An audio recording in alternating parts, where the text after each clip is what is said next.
Worst show ever with Jake was hard.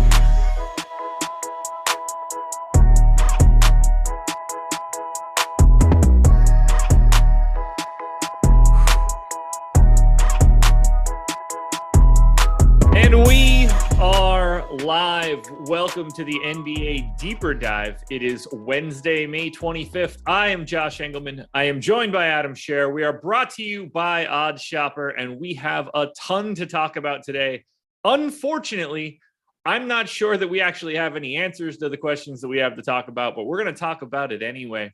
Before we do, hit the like button, subscribe to the channel, hit the notification bell so you know when everything goes live. Adam, we have to start at the top. Rumor has it.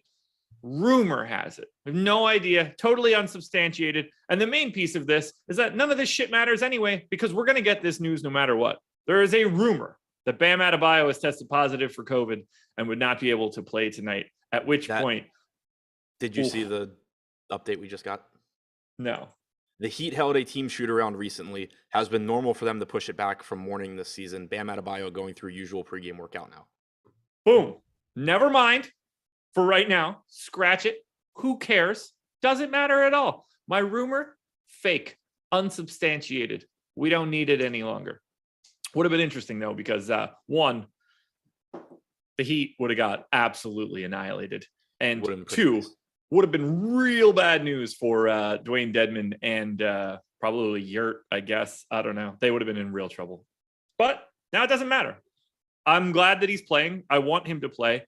I'm probably going to own significantly more of him than I would like to, because that's just how this seems to be working. But that's not where we're starting here. We're going to start on the side of the Celtics. So nothing has changed, to my knowledge, since you guys did the strategy show this morning.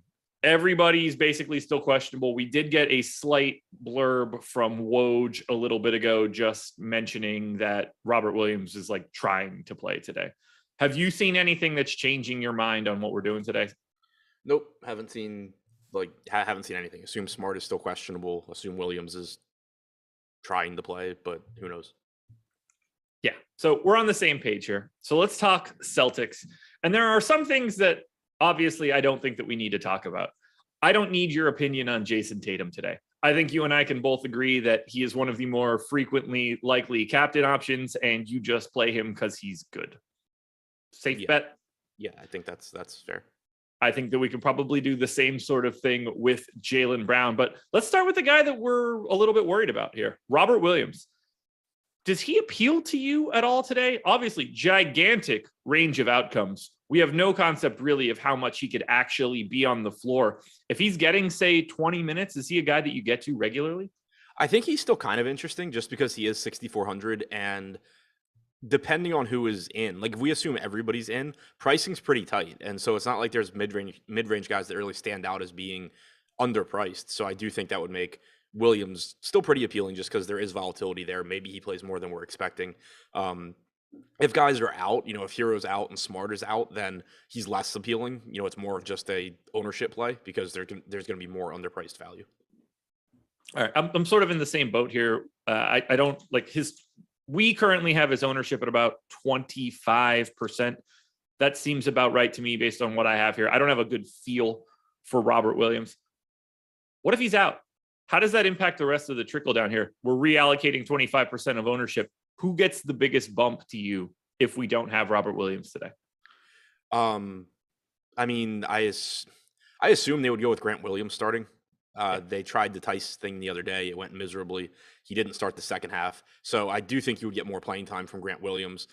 If Tice started, maybe he doesn't totally suck and you can look to him for a little bit of value. But I think Horford and Grant Williams would be the two guys that benefit the most. Yeah, I have no idea why they would go to Tice any longer in this series. It doesn't make much sense to me. Miami's not that team. They're not big at the 4. It's either Tucker or Butler. I'm quite confident that Grant Williams can handle that assignment. Even more Grant Williams at the 5 type lineups. I don't think that that's much of an issue at all. You move Jason Tatum down to the 4. I think it's easier for the Celtics in that regard. To me, they need to put Tice on ice, and I hope that they do so. Let's talk about the other guy that we don't know for the Boston Celtics today. That would be Marcus Smart. Are you expecting him to play? For now, yeah. Don't really have a good feel one way or the other. Likewise. He's another guy where I believe I gave him 36 minutes. I don't really know what to do with him other than the fact that he is the 6th most owned guy on DraftKings. I mean, I know the answer to this, but I'm kind of giving you this question for everybody else that's in chat. Are you discounting him at all? Or do you just treat him like if he plays, he's 100%? Mostly like that. I don't really know how to discount him. I'm not like you could, I guess, if you wanted to just knock like 5% off his projection or something, kind of arbitrary, but lower him a bit. But I think normally the way I do it is more so like maybe instead of giving him 38 or 40 minutes, I give him like 36. That's exactly what I did. So we're on the same page there. Just seems easier to manipulate too. Yeah. So yeah, I don't have much to say about Marcus Smart. I think his ownership is maybe a tad high. Nothing too crazy. Like clearly, if he's able to play, you're anticipating 36 or more in a competitive game. So I don't really have much else to add there for Smart. Where do we find value on the Boston Celtics, or do we? If Smart is in, yeah, and if Williams is in, yeah, I don't really know that there is value. I know that's where it starts to get pretty dicey because the pay down options seem to only exist on the Heat. Right. Pritchard and White are at like really weird price points, kind of like dumb if you think about it, because they're too expensive to really like them if Marcus Smart is in, and they're way too cheap if Marcus Smart is out. It's like they're not priced correctly for anything. They're kind of just like right in the middle. I don't really know what to do with that, but I completely agree with you. We've got White at 5K. That's not going to get it done if Marcus Smart is back. I mean, I think I have Derek White at like 19 minutes or something. If everybody's in, that's not going to be ideal. And Peyton Pritchard, not really that guy either. Boston is like the most cut and dry team if everybody's healthy. You just play all the dudes that play a shit ton of minutes. Smart, Brown, Tatum, Horford, Grant Williams. Take the flyer on Robert Williams and then just sort of hope that you got the right pieces from Boston. It's tricky. Now, if Marcus Smart is out, are you more Derek White or more Peyton Pritchard? So it'll depend on the ownership for me. If we assume the ownership is somewhat similar, then I would lean towards White just because he is likely to start. He'll get the first chance to play well. If he does play well, we know he can play 40 minutes like he did last game. But I do think, there's a chance last game they were pretty similarly owned. I do think because of how last game went, where White, played 40 minutes and had a big game, and we hadn't really seen him have a good game in a while, I wouldn't be surprised if you see more ownership move to him here. And that would make it kind of interesting to get to Pritchard, just because I do think there's a lot of volatility between their minutes. If White's playing poorly and Pritchard gets hot off the bench, he certainly can cut it closer in terms of playing time. And a lot of this, if Miami has to go deeper into the rotation, if say Tyler Hero is out again, makes things a little bit easier for Peyton Pritchard, probably. We'll get into the Miami Heat in a little bit, but just as I look at this, I mean, there's just nothing for Boston at the bottom. Derek White, Peyton Pritchard are the 2 lowest owned guys, and they're at price tags where it doesn't really work. We actually have Nick Stauskas pulling a little bit of ownership today at the flat 1,000. I guess that's sort of what you need to do if you want to punt with the Boston side of this game, assuming blowout in this one. Stauskas at the 1K. We've got Neesmith at the 1K. I just don't see a potential. I don't have a path for those guys to end up in my lineups today. No, me neither. Okay. I guess I'm getting ahead of myself here from a Heat perspective. I guess the only $1,000 guy that you would get to today would be Dedmon. Yeah. The only $1,000 guy. Like in general, across the board, I think he's the only minimum salary guy that would be available. Caleb Martin is 1,800. So, effectively the same thing, but, slightly different. Hard to find the value out there. Do you have, let's go from a preference point of view, because I think chat would prefer it. Let's rank your preferences of the main Boston Celtics guys: Tatum, Brown, Horford, Grant Williams, Marcus Smart. So assuming they're all in, Tatum 1. Everybody else too. I mean, like Brown at 10K, yeah. Horford at 7,800, Smart at 8K. I have a really difficult time differentiating any of those guys. Yeah, that's pretty much the exact way that I described it when I did the contenders this morning. I was like, here's this big group of guys that are ranked from 1 through 7. You move a minute one way or the other, and somebody drops from 7th to, or goes from 7th to 1st and 1st to 6th. And this is one of the more difficult series that I can picture in a showdown sense. I find it really difficult to separate these guys. I don't know what it is. I don't know if it's just like they're the perfect combination of pricing, and they don't have that one guy like Luka that breaks everything else and changes the whole sort of structure of the lineups. I think most of Boston is priced appropriately outside of White and Pritchard, who, if Smart plays, are just completely incorrectly priced. Right. Yeah. I mean, I think Tatum's the most underpriced if everybody. Yeah. I agree. Yeah. 10-8, not all that problematic. I mean, he's very clearly either, first or second for me today, depending on where we land on this Bam conversation that we'll get to eventually. I wish that I had more to squeeze out of Boston. I don't know where it is. I don't know how to figure it out. We would have to get some sort of weird scratch, which I don't. Robert Williams available to play. Marcus Smart available to play. So thank you to Shams for that one. I don't get the sense that you and I are going to have a lot of Derek White and Peyton Pritchard today.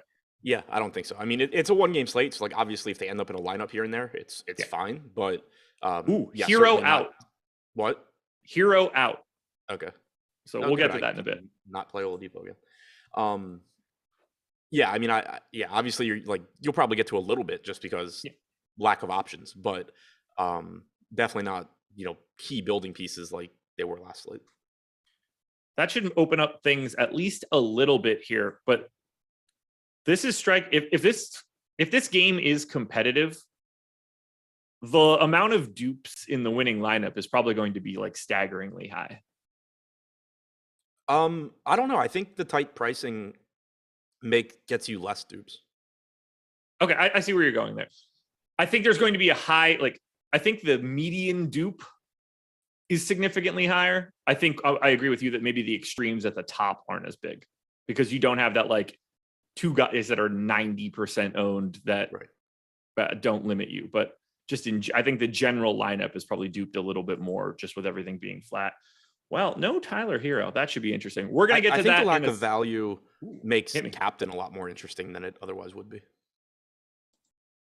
Is that a place that you try to get different here? So Tatum, Brown, Horford, Bam, and Butler, all 10% or higher. I can just say from my data, which is going to be pretty close, 75% of my captain ownership goes to those 5 guys. We'll probably see that number go up a little bit now, just because by taking Hero out, we're just going to create a little bit more value at the bottom. Makes it easier to get the more expensive guys at the top. What is there anything you specifically look for at captain outside of the guys that are super obvious?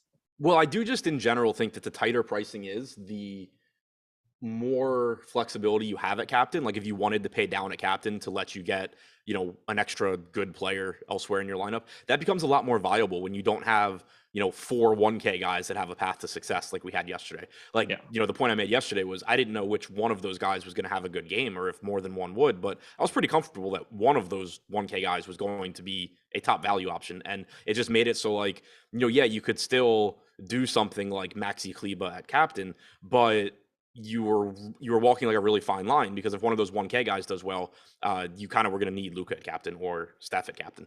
Whereas today, you can get a really big game from Jason Tatum or Jimmy Butler, and the optimal lineup can still be a pay down option at captain, just because let's say Jaylen Brown also has a big game and Bam also has a big game. If you play Tatum at captain, you probably can't get all 4 of those guys. Whereas if you punt captain, you can obviously get more in the utility spot. Absolutely. Anything else you want to touch on for Boston here? I think they're pretty easy to talk about, and I think we're kind of just done. I think that's about it. All right. Well, Adam, you can work on your baseball lineups for a second. I'm going to hit on a couple different things, so enjoy your free time for the next 2 minutes. Schedule for the rest of the day. NBA Live Before Lock coming up next. That would be at 7:30. You get Greg, you get Rinpack, you get them for an hour and a half. Can't really beat that. So make sure you're sticking around for that one. Also, 919 viewers, 88 likes. I do not appreciate that number whatsoever. That is an embarrassment to YouTube shows. What do we look like? A different channel? Hit the thumbs up. It would be significantly better for us and for you. We would like to grow. Free content for today. NBA projections. I assume if you're watching this show, that's really important to you. So go check them out right now. Link will probably be in chat. If not, just go to awesemo.com. MLB ownership projections are free. That's helpful if you're Adam making MLB lineups during an NBA show. PGA Top Golfers tool free, and NHL Top Stacks. You get a lot of good stuff for today. But we definitely need to talk a little bit about our sponsor, and that would be Odds Shopper. Guys, if you are betting on sports, and unfortunately for me, I don't have the ability to do that as frequently as everybody else does, but evidently it is in the cards. So get with the times, North Carolina. You got to be using Odds Shopper to do so. You can immediately get every little piece of information that you want in your fingertips at a moment's notice and get straight to the bet to make that bet as fast as possible. At Odds Shopper, you can rank all of everything that we have is rankable by expected ROI and expected win percentage. You get all of it just immediately in front of your face. I pull up Odds Shopper, click on NBA bets right now. I immediately see, at least for right now, under on Robert Williams rebounds as the highest expected ROI bet on there. If you just look at that and think, yeah, I agree, I don't think Robert Williams is going to be all that great, boom, you can click see bet details and go straight to whatever you need. It's perfect. You cannot beat it. The best part of all of this, the real key piece here, it's free. It costs you nothing to do this. It allows you to shop around for lines. It will save you money as a utility, and it won't cost you a cent. So make sure you're checking out Odds Shopper. I highly recommend it. It's as good as it's going to get for you in terms of shopping around and seeing exactly what sort of data you should expect on your bets. Josh with the media training, I see. Not once in my entire life. We know. Well, that stings. That stings. That stings. Yeah, no training. It probably would be significantly better at this if I didn't. Well, I'd probably be a lot worse at DFS and a lot better at media if I didn't go into finance in college and went into like broadcasting or something. If Adam had to work with Josh and Lofty on the same show, he'd probably quit. No, I would be getting paid the same amount of money to literally sit here and not say a word while they talk about ridiculous shit. Yeah, that would be, you would see a lot of Lofty and I looking at each other, laughing about something that isn't NBA, Adam looking to his left, worrying about whatever is on his second monitor. Yep. Nailed it. All right, let's get to Miami. Now, this is the spot where we actually have a lot to talk about. I would have started with what are your thoughts on Bam, because he's pulling a lot of ownership and he has been the drizzling shits for 3 out of 4 of these games. But that is not where we're going to start now. No Tyler Hero means apparently Lowry, Tucker, Strus, Vincent, all available. So looks like we've got all the news that we're looking for. I don't know how much to read into game 4. Obviously, it became quote unquote the Victor Oladipo game. He has an incredibly hot first half. He soaked up a ton of playing time. I don't necessarily know if that needs to happen again. I'm clearly projecting him for more minutes than I did in game number 4. Does Oladipo immediately get the biggest benefit from no Tyler Hero? Maybe, probably. So I'm with you. Game 4, I had projected, I think 24 minutes to Vincent, like 20 to Oladipo. Based on what we saw in that game, I'm probably going to like flip that and give more to Oladipo. But I do think it's important, you know, what you said. He played really, really well. Max Strus also didn't score a single point. What happens if Max Strus is playing well, knocking down shots, and Victor Oladipo is playing normal? It's not like Miami was effective with Oladipo playing well. Like, they still sucked offensively. They got destroyed. So, like, for example, at the end of the first half, Oladipo subs back in, plays the final 4 minutes. If Strus is playing reasonably well, there's no real reason to think Strus isn't closing there. There's no real reason to think Strus wouldn't be closing the game. So I think that, like, if Oladipo is playing well, sure, you could still get, 30 minutes again, potentially. But I do think there's also a very high chance that people overestimate his median outcome based on how that one game went. I'm with you there completely. He also, in the aggregate, and look, I'm not trying, like, he is set up to get minutes here today. We saw it happen now. it is slightly different than it was to me coming in blind to game 4. Their offense was absolutely abysmal, both from their decision-making and from Boston's defense. They are getting Marcus Smart back for this game. That is not a good thing for having Victor Oladipo out on the floor.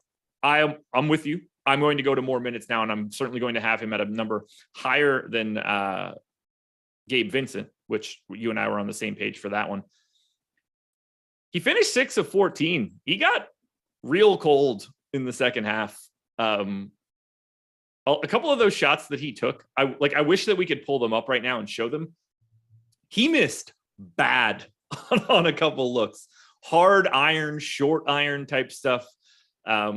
Still struggling to get to the rim, which shouldn't be all that surprising when you blow out your quad or whatever it is. Like, you don't have the same sort of burst.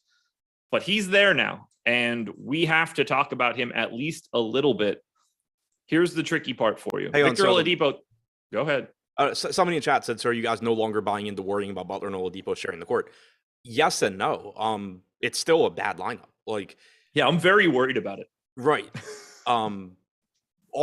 Basically, the way I'm viewing it is all that we learned last game was if Victor Oladipo is making a bunch of shots, they'll leave Victor Oladipo in the game. We didn't see what happens if the game is somewhat competitive and Oladipo is playing like he did in the second half and not making all of his shots. Do they kick him back to the bench, give Gabe Vincent more minutes because he can shoot, give Strus more minutes? So yeah, like, even though it wasn't implicitly stated or explicitly stated, like, that is a big implied reason for why I am still concerned about his minutes from a median standpoint, because if he's just playing normally, it's still a really bad lineup having him and Butler together. He was 1 for 6 in the third quarter, 0 for 2 from the free throw line, 1 for 3 with no free throws in the fourth quarter. So 2 for 9 and 0 for 2 from the free throw line in the second half. You got a heater game, and Max Strus foul trouble in the second quarter. And the biggest, like, a gigantic ass beating that put the game out of reach in the second quarter. I don't think that we could read into it a lot, but I think the very quick and easy assumption is that we need to slightly bump our Victor Oladipo minutes projections from what we had. And the other thing to keep in mind here too, his price tag jumped a lot. So that is where I was about to go here. Yeah. He is now 5,600. Right. I think there's a good chance that people just kind of plug him in regardless, because he's still relatively cheap. Like, he's one of the cheapest options you're going to feel remotely good about. So I still think he kind of just gets plugged in a lot, but it's certainly a lot easier for him to fail at 5,600 than it was at 4K or whatever he was. And conversely, if he goes for, like, 20, 22, 25, he's fine, but that's not like a must play like it was when he was 4K. So we were, barring the foul trouble, we were probably getting like 14 first half minutes from Max Strus, probably 14 again in the second half if it's competitive. So 28 to 30. Doesn't seem like he was about to fall into extra minutes because Hero was out. So how do you want to balance everybody else? Gabe Vincent, Caleb Martin, Duncan Robinson. Yeah, and that's the thing though. Like, Strus could get more minutes if he's playing well. I think that Robinson's another one. Like, he is. I expect him to be in the rotation here. He played about 7 minutes in the first half last game, but if he's playing well, he's certainly somebody that could cut into Oladipo's minutes potentially. We know that he does more for the spacing than Oladipo does, but on average, I would expect that you're getting 12 to 14 minutes from Robinson, which at 3K makes him look okay. You're not super excited about him. Caleb Martin, I assume, is going to play around 10 to 12 minutes at 1,800, makes him look like a decent value. All right, we're on the same page. I went to 12 on Robinson. I had 12 on Caleb Martin. I went 26 on Victor Oladipo. What that's going to 28 on Strus. What that's going to look like in the end, I'm not entirely sure, but it is something that I'm going to look at. So, who is the best play on the Miami Heat that isn't named Jimmy Butler? Because I assume nothing's changed, unless you want to tell me that it's Caleb Martin or something. Yeah, I mean, I kind of like Gabe Vincent. Okay, talk to me about it. Slept on probably in the previous game. Rebound here? Yeah, I mean, and I guess not best play from like who I would expect to have the most of, but I expect that he doesn't get as much ownership as Oladipo does.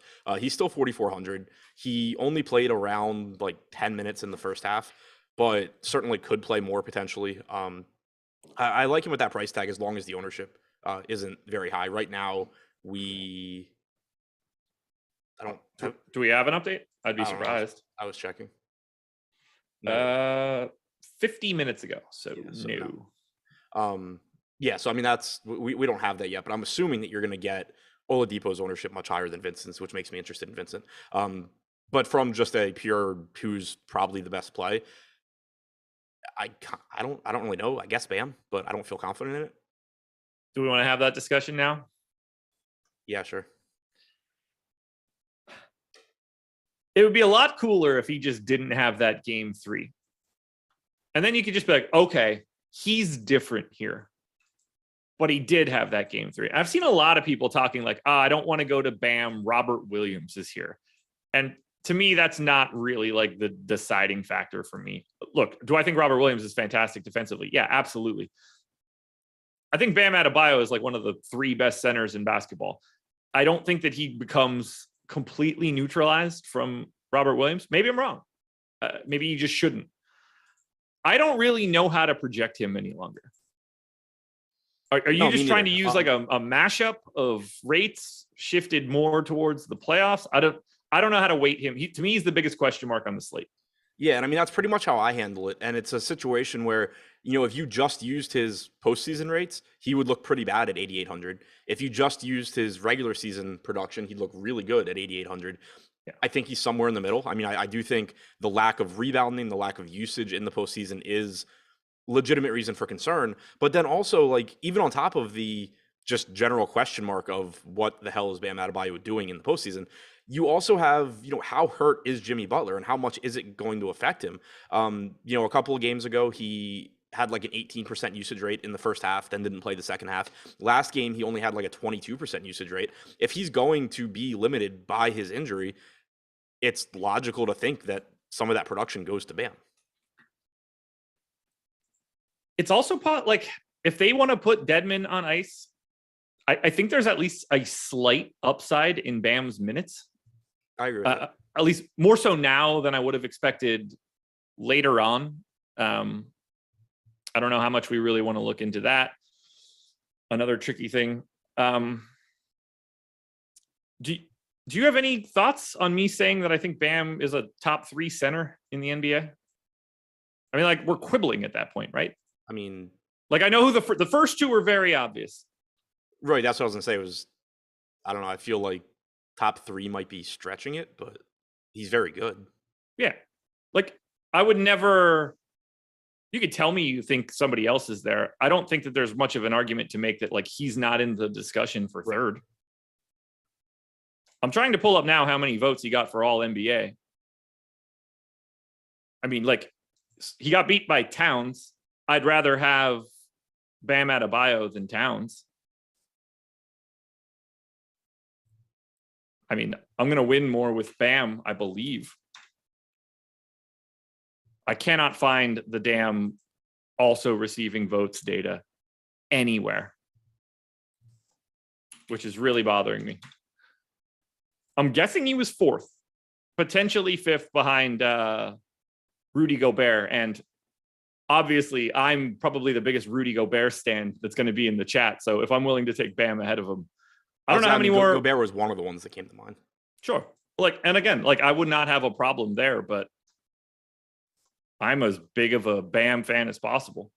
I think that if you locked the Minnesota Timberwolves and Heat in a room right now, and like you didn't have to worry about optics or people's opinions, the Timberwolves would trade Karl Anthony Towns for Bam Adebayo, and the Heat would not do that. Bam Adebayo would make the Wolves better. I think Cat would make the Heat worse. Although it would be very interesting from a spacing perperspective right now. Yeah, I mean, that's kind of what I was thinking. Like, Bam does a lot of important stuff really well, but Cat does add the spacing. Yeah. I don't know if the defense can be there. Okay. Anush, we can't put DeAndre Ayton in that conversation with Bam and Cat. We just can't. It's a split. We're seeing a lot of chat coming in here right now. But, I mean, Cat over Bam is complete nonsense. Karl Anthony Towns just got voted 3rd team All-NBA, so it can't be too big of nonsense. Oh, man. All right, so I'm starting to run my Sims now. on the DraftKings side, how are you going to handle the Caleb Martins and Duncan Robinsons of the world? Caleb Martin, 1,800. Duncan Robinson, 3K. Is he going to be, is 12 minutes as a projection going to be enough for him? For Martin? Yeah. No, for Duncan Robinson. For Martin, Martin's just a good play at $1,000. Yeah, I mean, right now we have Duncan Robinson at 2.5% projected ownership. So, yeah, I'll be getting to. You're getting to Martin before Robinson, correct? Yes, Martin at 22%. So, I mean, Martin, I think, obviously the better value, assuming they're going to play about the same minutes. But I do like the massive ownership discount. By the way, Rudy Gobert was 4th in all NBA center voting. Bam was 5th. So if you like Towns and Gobert better than Bam, no problem. I'll take Bam before both of them. Should be better in the playoffs from a defensive standpoint. I have no idea what anybody else could be advocating for, why anyone would act like that is some sort of crazy statement to say that Drummond over Bam is insane. I mean, that's just like, clearly a lot of people in here are on better drugs than I have. Like Capella, more consistent than Bam. That is just an outlandish thing to say. I don't know how people think this is a terrible take. The All-NBA voting is trash anyway. It is like the only arbiter in anything that carries any weight as far as I'm concerned. Ooh, boy. Craziness. Vooch better than Bam. I'd rather drink bleach than have Vooch. Come on now. What are we talking about here?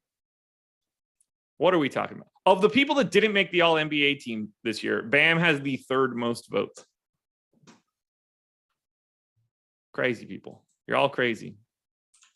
Totally crazy. Now, that said, how the hell do we manage this Bam Adebayo exposure? Because as of right now, 58% owned in the aggregate, 12% at captain. We got an update. Ooh, we're gonna go ahead and hit F5 on that bad boy. Bam Adebayo, 51%, 9% at captain, 42% at utility. Do you like when you see those numbers? Obviously, I know that you haven't built basketball lineups yet. When you see those numbers, do you look at that and think, I'm going to be over the field on Bam, I'm probably fading Bam, or I don't know what's going to happen, but it's probably just around the field? That's where I'm leaning. Like, I don't know what's going to happen, but I would love to be underweight on a 51% Bam given how he has played. But the reason that I think I still probably end up getting around the field is just the lack of options in that price range. You have Marcus Smart, but it's not like you're getting any sort of ownership discount there. He's 47%. Al Horford is 57%. So, they're all, they're within 10 points of each other in terms of ownership one way or the other. And then there's just nothing else there. Like, you have to get up to Jaylen Brown at 10K, or you're going down to guys that, I'm certainly not excited to get to either, like Kyle Lowry. So I do think that Bam probably just ends up fitting in a lot of lineups, even though I wish I had alternatives. I'm with you. No minutes limit for Robert Williams, by the way. Makes sense. I mean, they'll figure it out as it goes. 2 different people have said Horford is better than Bam, which that's a take for you. Yeah, it wasn't long ago that, remember, Horford was washed and couldn't play in the NBA anymore. Yeah, I mean, Bam Adebayo has had 3 bad games in this series, and people are trying to be like, yo, Al Horford's better than him. It's just, like, sometimes we can't really, like, I can't even deal with this. Bam never grabs 10 rebounds, always 9 and below. We're really holding him to an interesting standard. Like, yo, man, he never gets to 10. It's always 9. Okay. Anyway. PJ Tucker, 3rd most owned guy from the Heat right now, behind Jimmy Butler and Bam Adebayo. Does that feel right to you? Yeah, I'm kind of disappointed by it because, I mean, he burned me. You going to overplay him again this week? What'd you say? You going to overplay him again? Probably. I've been tending to do that. Like, in a competitive game, I just expect him to play a lot of minutes. He can play multiple positions. They need him defensively. He can knock down corner threes, and that's actually useful for this Miami team. So I still like getting him at 4,600. So do I. Is he the third best option on this team? I think so. I mean, you can make a case, and I mean, this is just, I'd already said I really like Vincent in tournaments, but you can make a case for Oladipo or Vincent, I think, just given that they do offer more offensive upside than PJ Tucker does. But like, if I were building a cash lineup, I would expect that I'm getting to PJ Tucker at 4,600 before I get to one of those guys. Let's talk through this group of four guys that, for the most part, actually, yeah, we'll call it a group of four guys. Kyle Lowry at 6,800 is 30% owned. Victor Oladipo at 5,600 is 28% owned. Max Strus at 6,600 is 27% owned. And then you get to Caleb Martin at 1,800, 22% owned. Martin probably doesn't fit there. And I think I actually like Martin better than all three guys that I just named, but we'll ignore that for right now. Lowry, Oladipo, Strus, similarly priced, similarly owned. Do you see problems in that ownership? No. I mean, Oladipo is still $1,000 less expensive than Strus, so it makes sense that he's in that range, getting a little bit more ownership. Like I do kind of like the idea of going to Strus, just thinking that maybe people shy away from him a little bit because of how bad he was last game. But it's also not like you're getting any sort of salary discount. Like 6,600 is not a very exciting price to pay for Max Strus, and 27% ownership is still a decent amount. So I actually think in that ownership range, I like Robert Williams the most. Talk to me now that we know his status. Yeah, I mean, he's playing. He's not limited minutes wise. That doesn't mean he's going to play a lot, but it at least gives you the possibility. He's a very good point per minute guy. And if this game's competitive, you could easily see him get, 24, 26 minutes at least. So I do like him at 29% ownership compared to guys like Lowry, Oladipo, Strus. Names that are coming up in this center list now where people are being serious. Joval, Nurkic. I mean, you're not in the same universe right now. I'll say that if you want to include Draymond Green, we could have a bit of a discussion. He's going to need a certain team around him. Anthony Davis complicates matters a little bit here, but we're not. No, Nurk, no, Vooch, no. Insanity. How is Rudy Gobert not better than Bam from CJ? I'm comfortable with that one. No arguments here. Yeah. I just, Bam's switchability in the playoffs is important to me, but I'm fine with it. The top two are unassailable. I think that's the only thing that we can agree on here. Man, looking at this ownership, I don't know where the spot. I don't feel like I like anybody a lot in comparison to their ownership, but I do feel like I'll dislike a bunch of people because of their ownership. The issue I'm kind of having is like I see guys, I see the ownership on some guys, and I'm like, man, that's a lot. I don't really like that. And then the follow-up question is like, well, where do you go? And the answer is, oh, well, I don't like any of that either. Right. I look at Max Strus and I'm thinking like 27% owned. He's 6,600. You need a very specific game out of Max Strus, and he can get pinched by. I mean, he can easily just get pinched by Duncan Robinson, but Duncan Robinson, for some strange reason, is still 3K. Why is he 3K? What has Duncan Robinson done to get a $3,000 salary today? Yeah, exactly. Although I am glad that he's 3K, because I do just think it makes the slate better being able to get to Duncan Robinson at like sub 5% ownership, as opposed to saying like, oh, cool, Duncan Robinson's $1,000. He's going to be 25% owned. I think I'd just rather see him priced like Caleb Martin and just turn that into like a decision point. I mean, I just like the ability to get a sub 5% owned guy on a showdown slate that I am comfortable is going to be on the floor. Also true. Duncan Robinson, as of right now, is the lowest owned Heat player that we would expect to see the floor in the first half. If he's 2.6% owned, is that wrong? I think so. Do you want to be over that number? Yeah, I want to be over that number. I also think he probably comes in above that number. I would expect him to actually be like 5 to 8% or something. But okay, one way or the other, I think he's very low owned, and I do like using him in tournaments. Does he become the easiest guy to get to in this entire slate to have a different lineup? I think so, because I mean, even Caleb Martin is, like I said before, he's getting like 11 times the ownership right now. Gabe Vincent's still at almost 20%. Dedmon's at 16%, and he legitimately might play like 4 minutes. So yeah, he like Robinson's the guy that stands out where, obviously I'm not looking at Duncan Robinson and saying like, oh, I'm thrilled to play him at 3K, but he stands out as like the lowest owned guy that I feel comfortable with. I mean, you can make the same sort of argument for Peyton Pritchard because he's 1% owned, he's going to play. And I don't know if Marcus Smart gets hurt, Pritchard ends up being good. Like there's at least a path through injury for him to get there. But at the same time, like it's really difficult for Peyton Pritchard to pay off $5,400 in his expected role. Duncan Robinson, it's difficult, but it's kind of like Davis Bertans. Like he's probably going to play, 12 to 14 minutes, but his job is going to be to go out there and take threes. So if he knocks a few of them down, he gets there pretty easily. The slate just became at least a little bit more interesting now that Hero's out. I'm so fascinated to see what kind of slop Victor Oladipo is going to throw out there. I think he's just like a perfectly acceptable play at his current ownership rates. I don't really have anything to say about him at this point. Did just get my sim done. I have no idea what's going to come out of this. So this time I'm actually bringing you good information, unlike the last time where I realized that there was a very clear issue. When you confused the hell out of me because you were just like clearly not giving me the correct lineups. Correct indeed. Okay, so yeah, I mean, I'm still getting to Bam and Tatum and Butler and everybody at the top end. Not getting to Peyton Pritchard, not getting really to Derek White as I go down to the bottom. Okay, so 26 minutes of Victor Oladipo is making Victor Oladipo look very interesting at his current ownership number. I hate that so much.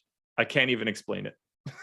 Yeah, I was going to say, I already have a feeling what's going to happen for me is I was really hoping Hero would miss this game. Like as I'm watching Oladipo go nuts last game, I was like, I hope Hero's out again so that I can not play Oladipo at super high ownership and hopefully get rewarded. But then looking at the ownership right now and looking at the pricing, I think I'm still going to end up getting to Oladipo, and then he's going to suck and it's going to really piss me off. Yeah, I mean, as of if the ownership on Oladipo is 28% in the aggregate, I think Victor Oladipo is my favorite option relative to salary or relative to ownership in a larger field GPP. Not a statement I want to say at all. I know how this works now. He plays like I expect. I get the Oladipo game I thought I was going to get in game 4 in game 5. Only this time when I have him, it's awful instead of not having him like he did in game 4. Right. I see it coming crystal clear. Folks, I'm probably playing a bunch of Victor Oladipo today. Feel free to fade that one. This one feels like it's going to go against me. Oh, man, not fun. Not fun at all. You know what is fun, Adam? What's that? I'll tell you. We have a special offer at BetMGM, but I won't tell you about that yet because I need you guys to hit the like button. 1,400 people in here, 238 likes. We've got a rousing discussion about the top however many centers that exist in the league. If you're enjoying that discussion, please do me a favor and hit that like button. And then go bet $10 on any NBA money line tonight. And when a three-pointer gets made, you will win $200. Again, BetMGM is giving you the goods here. $10 bet on an NBA money line. You win $200 once anyone makes a three. And barring a disaster, someone's going to make a three. Unless you have to rely on the Heat, at which point it got a little dicey in the first or in game 4. Click the link in the video description or use the code LBLBETS to claim that $200. Honestly, you cannot beat it, guys. It's essentially free money. There's no risk. There is no risk. You will end up with $200 in your account when that promotion is over. Take advantage of it. Oh, yeah. The defensive gap between Vooch and Bam is just a little bit bigger than this.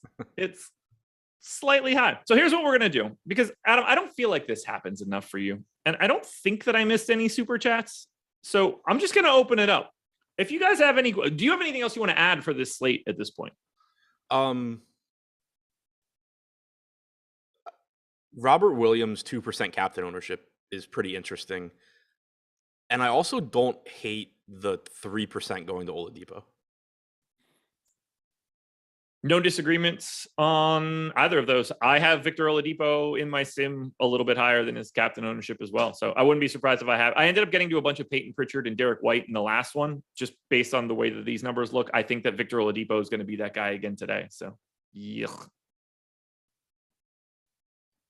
I have no disagreements. If anybody has any questions, though, feel free to drop them in chat, whether you're in our premium Discord, which will certainly get some priorities, or if you want to drop them in YouTube. We've got some time to take some questions, and I don't feel like Adam gets the chance to answer a bunch of them.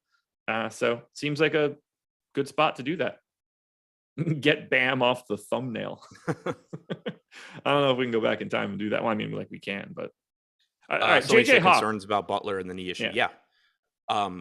I don't know exactly how to handle it from a DFS standpoint. He's another one where, like if he were healthy, I'd be giving him 40 minutes. I've been giving him like 37, 38 as a result. But I am concerned about it because you've seen the usage rate down in each of the last 2 games. But it's just one of those where if he's feeling better, like he's going to smash. I do think that he is kind of interesting that he's pulling so much ownership at 57% on a slate where pricing is tight.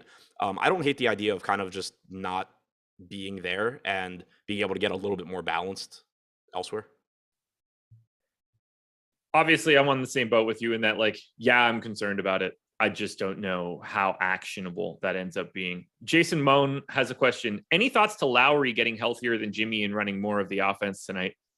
I think age, conditioning, health, etc. I think Father Time's really running against Kyle Lowry at this point.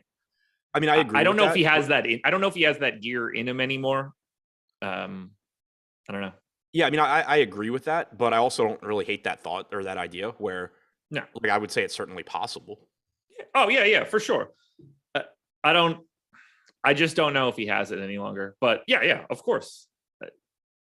Look, if they are able to keep playing, Kyle Lowry is going to have a turn back the clock game. He just has to. That's part of them continuing to win. They're going to need him to be doing at least something in the proximity of old Kyle Lowry. He's kind of not so sure. I'm not so sure Boston is the team that happens against. Lowry's kind of interesting too, just in that I don't actually know how many minutes I expect him to play. He played 29 or whatever it was when he came back. Last game, he played about 14 in the first half, but it was a non-competitive game. He ended up playing 21 total. I think that he probably is playing like 30 to 32, but would it be the most crazy thing if this game's competitive and it's just like, oh shit, Kyle Lowry played 37 minutes or something?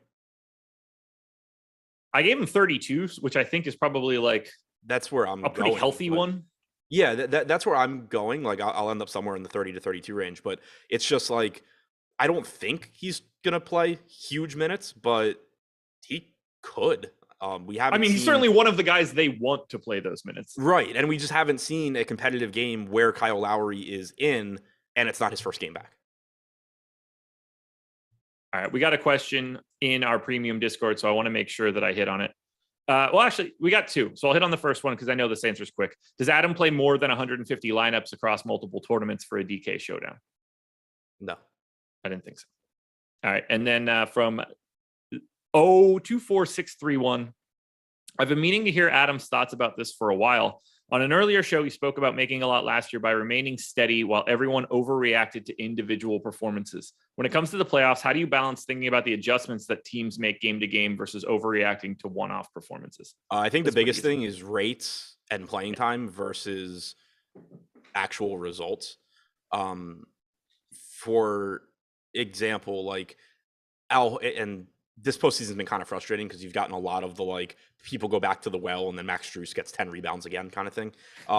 But for example, if Max Strus plays his normal minutes and goes for a double-double because he happens to get hit in the face by 15 rebounds, I'm not going into the next game saying oh, Max Strus now is the leading rebounder on Miami. Or the Milwaukee series where Horford was going nuts from three, he was putting up massive games and obviously had a really high ceiling, but his usage rate wasn't up. None of his rates were up from the regular season. So, you could account for the fact that he's getting open threes and that's going to make him, a little bit more efficient, but just kind of saying oh, Horford's going to, score 1,000,000 points every game in this series when he still has like a 14% usage rate, it is a mistake, I think. So really just paying attention to, like, if we're 2 or 3 games into a series and somebody's usage rate is 5 to 6 points higher than normal, that I pay attention to.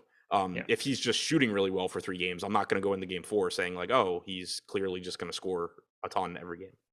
In general, I would say that understanding how many minutes you expect someone to play, or understanding what possible change might happen to the rotation, is going to be infinitely more important than making any rate changes. The amount of actual rate changes you're probably making in a series, it's going to be relatively low. Like, not all that many people are going to be like Bam, who's taking like a 5% usage hit, or like, I don't know, Horford, I guess, to a degree with rebounding. There's going to be 1 or 2 spots, obviously, that are going to be extreme.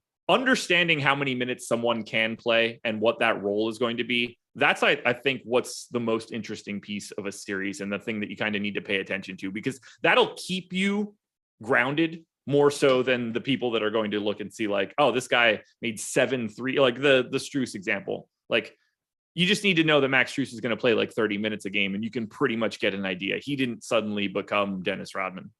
Yeah, and also keeping in mind how rotations can change, or like how minutes can change. For example, Oladipo here certainly could play 30 minutes again if he's playing well, but it really helps to be aware of the fact that Strus played poorly last game and that Oladipo played really, really well.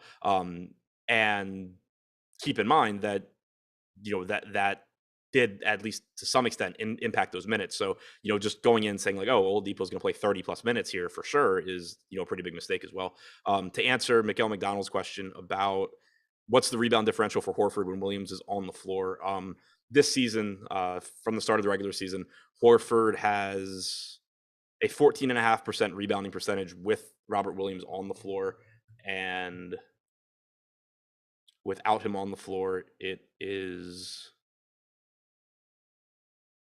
15.3%. Negligible. So it goes up like a point. Yeah. All right, what else we have here? Who wins? Do you have a lean on the game? Boston. I agree. I just assume, I think Boston's better, so that's... Yeah, I think Boston's better. I think Boston's healthier, and I have money on Boston winning the championship, so I hope it happens. Nice. So do I. All right, what else we got coming in here? Oh, by the way, the question that we got about, overreacting to performances and stuff from Discord, the second message here was, I tried to DM him on Twitter, but it was right before he went to Vegas. I doubt that shit got read. I won't be surprised if it got read. I can promise you it didn't get remembered. No. Probably saw it. Nobody in here, including Josh, agrees with that statement. I mean, that's just, I clearly do.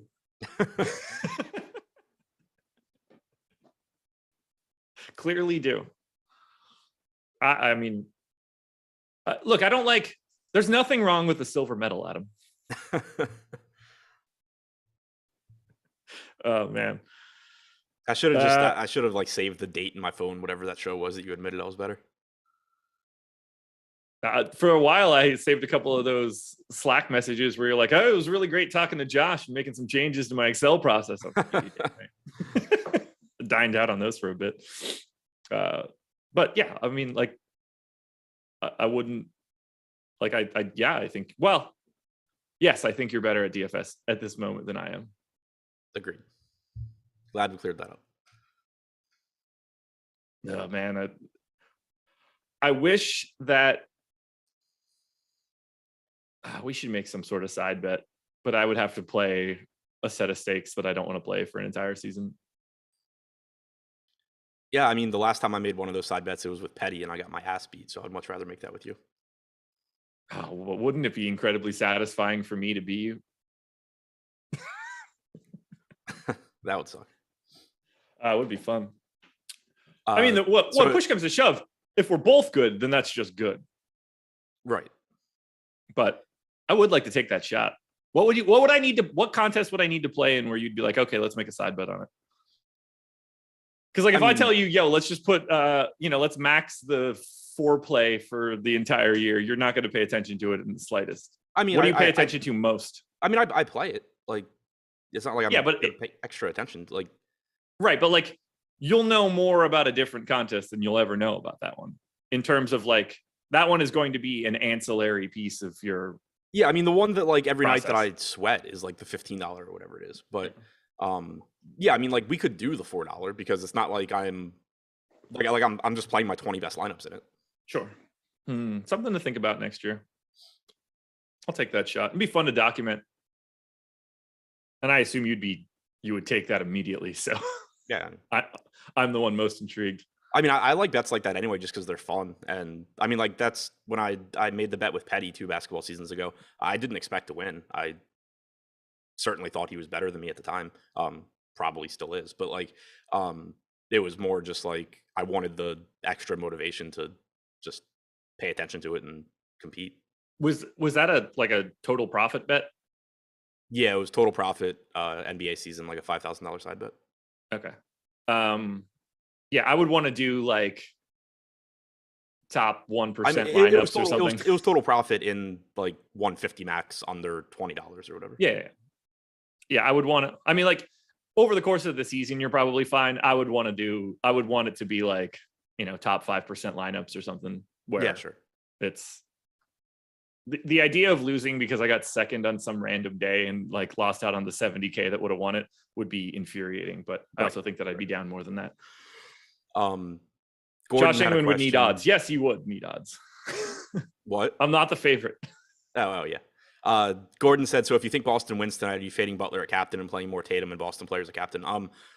Yes and no. That's not the reason. I do think I end up with more Boston guys at captain, but it's just that Butler's the most expensive guy. I do have some concerns about his injury, but it doesn't have to do with winning the game. I mean, Butler can have a very good game and Miami still loses.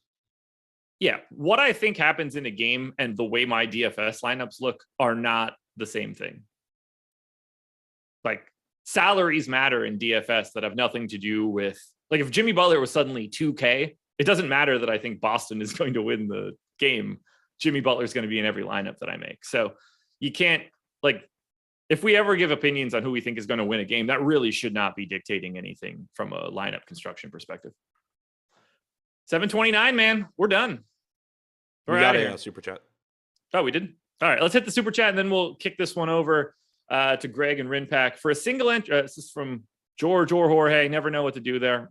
For a single entry on a DK large GPP, who would be your optimal captain trying to be contrarian? So we're saying one lineup in like the 150 max. So is how I'm reading that. Yeah. I would say you're probably kind of wasting your entry if you're playing like Tatum, just because it's so hard for you. Like, I'm going to cover so many of the Tatum lineups in my 150. Like, it's going to be really hard for you to just like hit the nuts there. I think if I were just throwing like one lottery ticket type lineup into that, I would probably be looking to like Robert Williams or something, where he's probably not going to end up being the top captain option, but there is the volatility there where he's a good point per minute guy. He could play more minutes than we're expecting, and you get a different lineup construction than the 150 maxers that are just jamming in Jason Tatum. I don't hate the idea of Bam if he's under 10% at captain spot there. Kind of like offsets a little bit of the heavier exposure. Sure. Probably saves you a little bit more money. If you get to Caleb Martin, you could probably make those other 4 spots be pretty healthy. But I'm with you. Like, if I'm throwing a single bullet in there, it's not going to be Tatum. And it's probably going to be something in that, like, Oladipo, Grant Williams era where, like, I'm really taking a 1 in 20, 1 in 25 type shot at that captain spot. Really hoping for the best. David Porter said no one on any of these shows even mentioned Kuminga yesterday. You That's should not true. listen better. Like, yeah. I mean, I know I said 100 times that one of Kuminga or Toscano Anderson is going to play and be a really good option, and that they're both much lower owned than Moody. So I was going to play a bunch of them just collectively. I know I said that at least 15 different times. So I know certainly in the morning show when our boy, who in this case shall not be named, mentioned that Kuminga was not going to play at all in the game. I made sure to point out that seemed preposterous and that I would certainly be interested in him at 1,000. You put your money where your mouth was and had him in 30-something% of lineups, including the winning lineup on DK yesterday. And you said it on the show. So that'll do it, folks. I had slightly more Toscano Anderson than Kuminga, but just had tons of both. Yeah. Look, you only need to be right once. As far as Pat J said, can you talk about FanDuel for 2 minutes? Yeah, play the best player at the MVP spot, play the second best player at the star slot, withdraw all your money, move to DraftKings. Thank you guys for joining us. Hit that like button on your way out the door so that Greg and Rinpat cannot get credit for it. Good luck, everybody. Enjoy it. We're going to do it again tomorrow for game 5 in the Golden State Dallas series. So we'll see you then. Thanks. Stay right here. Yeah. Live What's going on, everybody? Next. Dave Locken with Odd Shopper, back at it once again, midway through the week, talking best NBA bets. Happy to have you back with me. Let's do this once again. Yesterday was solid. Dallas. I know a lot of you guys were on Golden State. I get that. I told you I went back and forth. Ultimately, landed on Dallas for a few reasons. They ended up. The game wasn't even competitive. Just Dallas shit on them from start to finish. I'm not the type of guy that enjoys a sweat. I prefer it when I don't have to worry all that much. And that was exactly the case yesterday. We missed on Kevon Looney over rebounds. I mean, at this rate, that whole team was terrible, but bad pick by me. However, we crushed on Reggie Bullock threes. If you laddered them up to 5 like we talked about, you were crushing it last night. He knocked down 6 threes. This is why I say threes are volatile. We'll get to this later in today's video. Forget about what happened the day before. If the volume's there and they are a quality 3-point shooter on the season, you want to get to those numbers. Reggie Bullock, yeah, he did us well yesterday. We got over 2.5 with 2 minutes to go. 2 minutes gone in the second quarter. And then it was smooth sailing from there. But then 4, 5, 6 came through. And we went to sleep happy. We slept easy last night. So let's see if we can sleep easy tonight. Before we do, though, hit that thumbs up. Subscribe to the channel. If it didn't help us, I wouldn't ask you. I promise you, it helps us quite a bit here around here. It helps us keep the lights on. And leave a comment down below. I read and respond to all of them. Appreciate all you guys who interact. It makes this a whole lot more enjoyable. And follow me at Loughy_D, LOUGHY_D on the Twitters. All right, let's make it happen. First up, yeah, I'm going against the public again today, and I have no problem with that. Heat +2 at -110. Or if you want $200 for free, bet the Heat money line, which I actually like, at +110, because Heat +2 is -110. Bet the Heat money line at BetMGM at +110. And if they score 22 plus points, they don't need to win. You make $200 on that. Hell, you can bet either team, but I would bet the Heat here on the money line plus money because you're getting free money anyway. So why not take the dog on the $10 you're putting onto it? Here's what you do. Use the link in the pinned comment or the description. Unfortunately, if you live in New York, which just sucks for sports betting, they're giving, you can't do this. You get up to $1,000 risk-free bet, which is cool, but you wouldn't qualify for this. Anywhere else, though, deposit $10 when you sign up using the link in the pinned comments. That's all you have to do. And then put that $10 on either team to win. If they score 22 plus points, they will. I don't even know why I say that. Bet settles, boom, $10 into $200, and you just made free money. You're not going to get that anywhere else. These books want your business, and in order to get it, they're going to give out free money. You know it. I know it. Sports betting, DFS, all that stuff. It's hard to make money these days. Take free money when it comes your way on any site, any promo. Just do it. Use the link in the description. Deposit $10 or more when you sign up. Put that 10 on any team to win. Boom. While you're there, Heat money line. But I'm going Heat +2 here just to be a little bit more conservative anywhere else. -110. And I know a lot of people are on Boston tonight. I get it.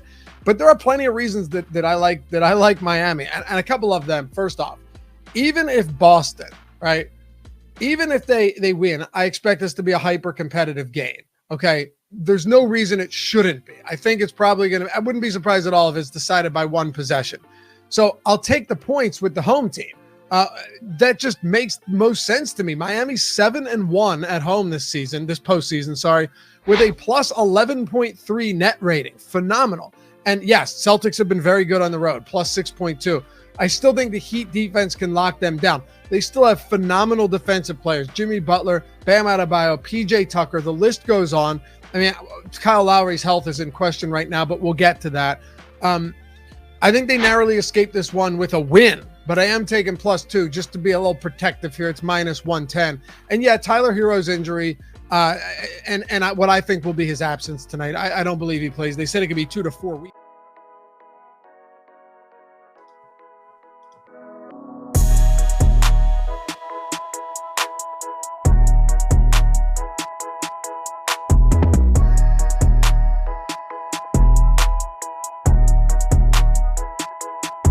What is going on, everybody? It's the Awesemo NBA Live Before Lock show. Once again, I'm joined by Ryan. Pretty excited to be doing a show, Rinpack at Rinpack over on Twitter. As you guys are coming in, like the video, subscribe to the YouTube channel. If you have not done so already, we are sponsored by Odd Shopper today. We've got a lot going on today, Ryan. We've got to talk about Bam Adebayo, who here's the issue with the poll right now. It says, is Bam Adebayo the third best center in the NBA? The reason is no. You know why the reason is no? Because Bam Adebayo is the second best center in the NBA. That's the reason that the poll is incorrect. Ryan, what's happening?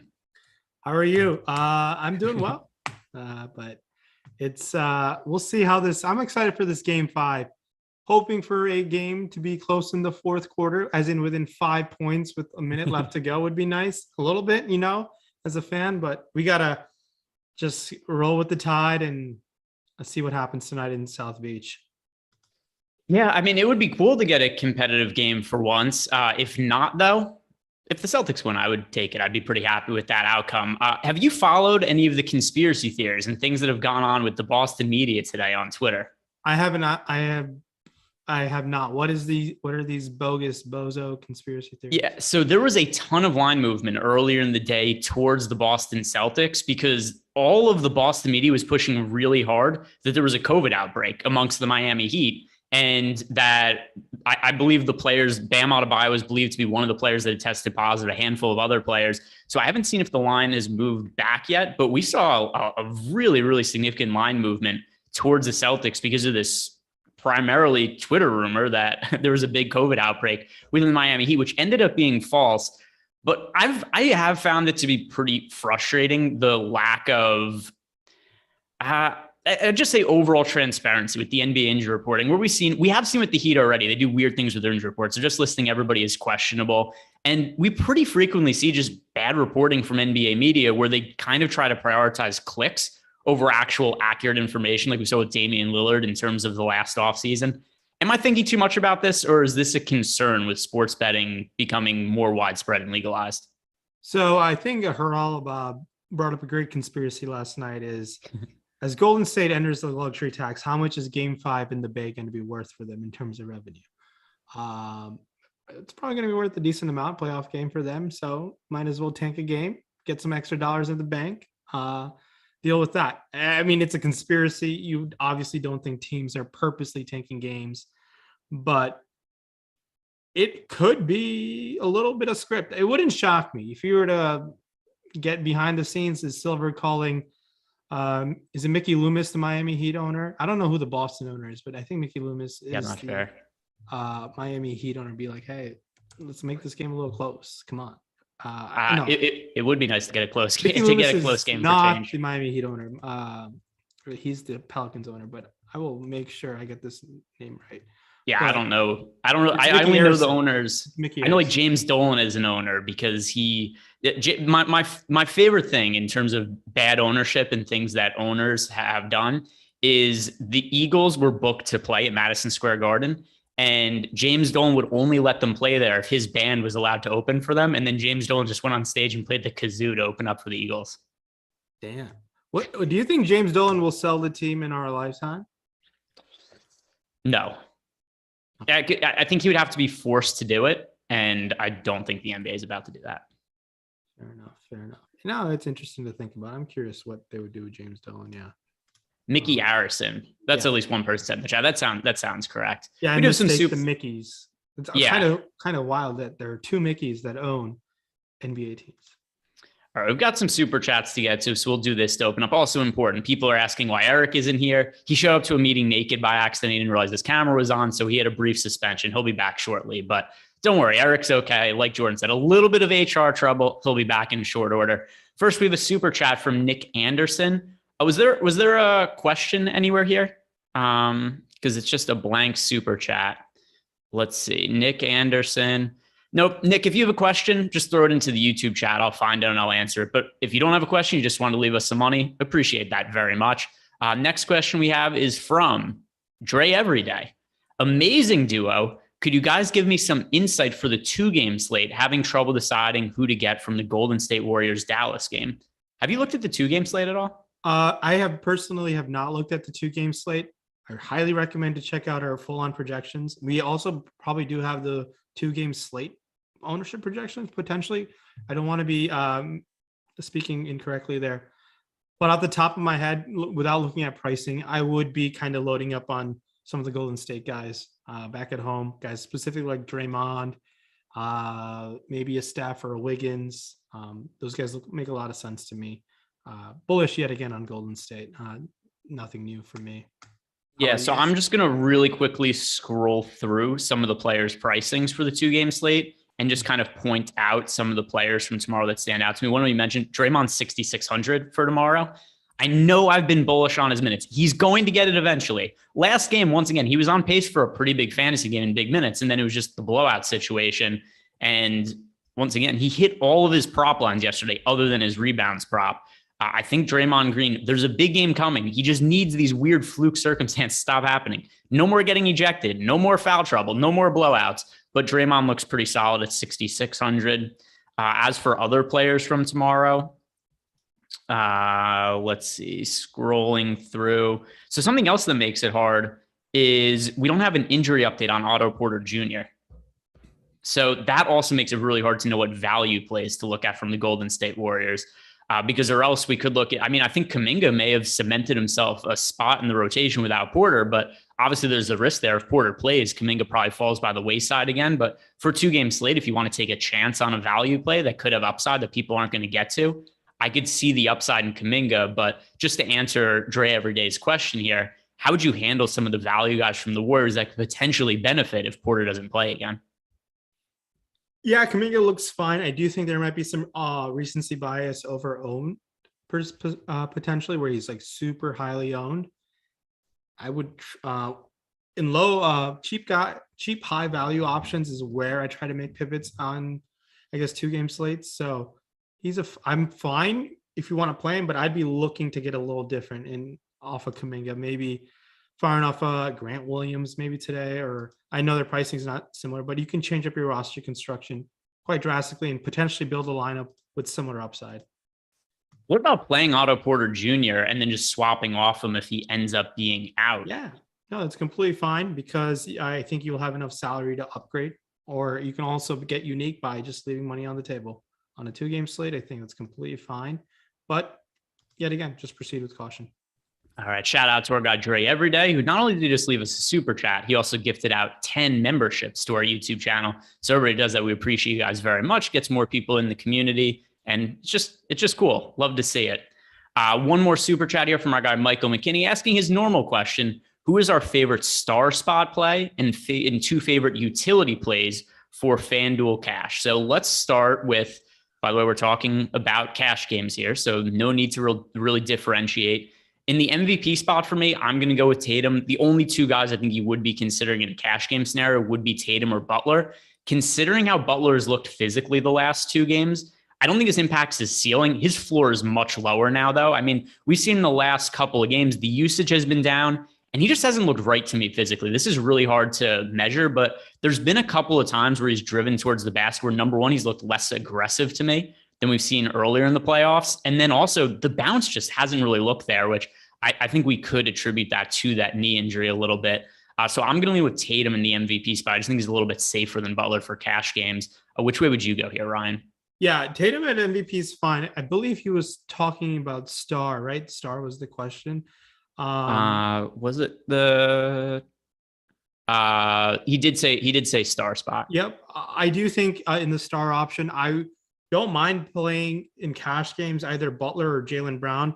Depends on what you can do with the extra $1,000 in your star option. With the extra $1,000, what you do with it. I like going to Jaylen Brown yes, he doesn't project as highly as Jimmy Butler, but the extra $1,000 could change things up for you. Yeah, that's one way to also get different in large field tournaments. But I just think, like you said, you brought up fair reasons why Jimmy Butler doesn't feel like a strong cash game option. And I think you expect Jaylen Brown to play anywhere 40 plus if this game is competitive.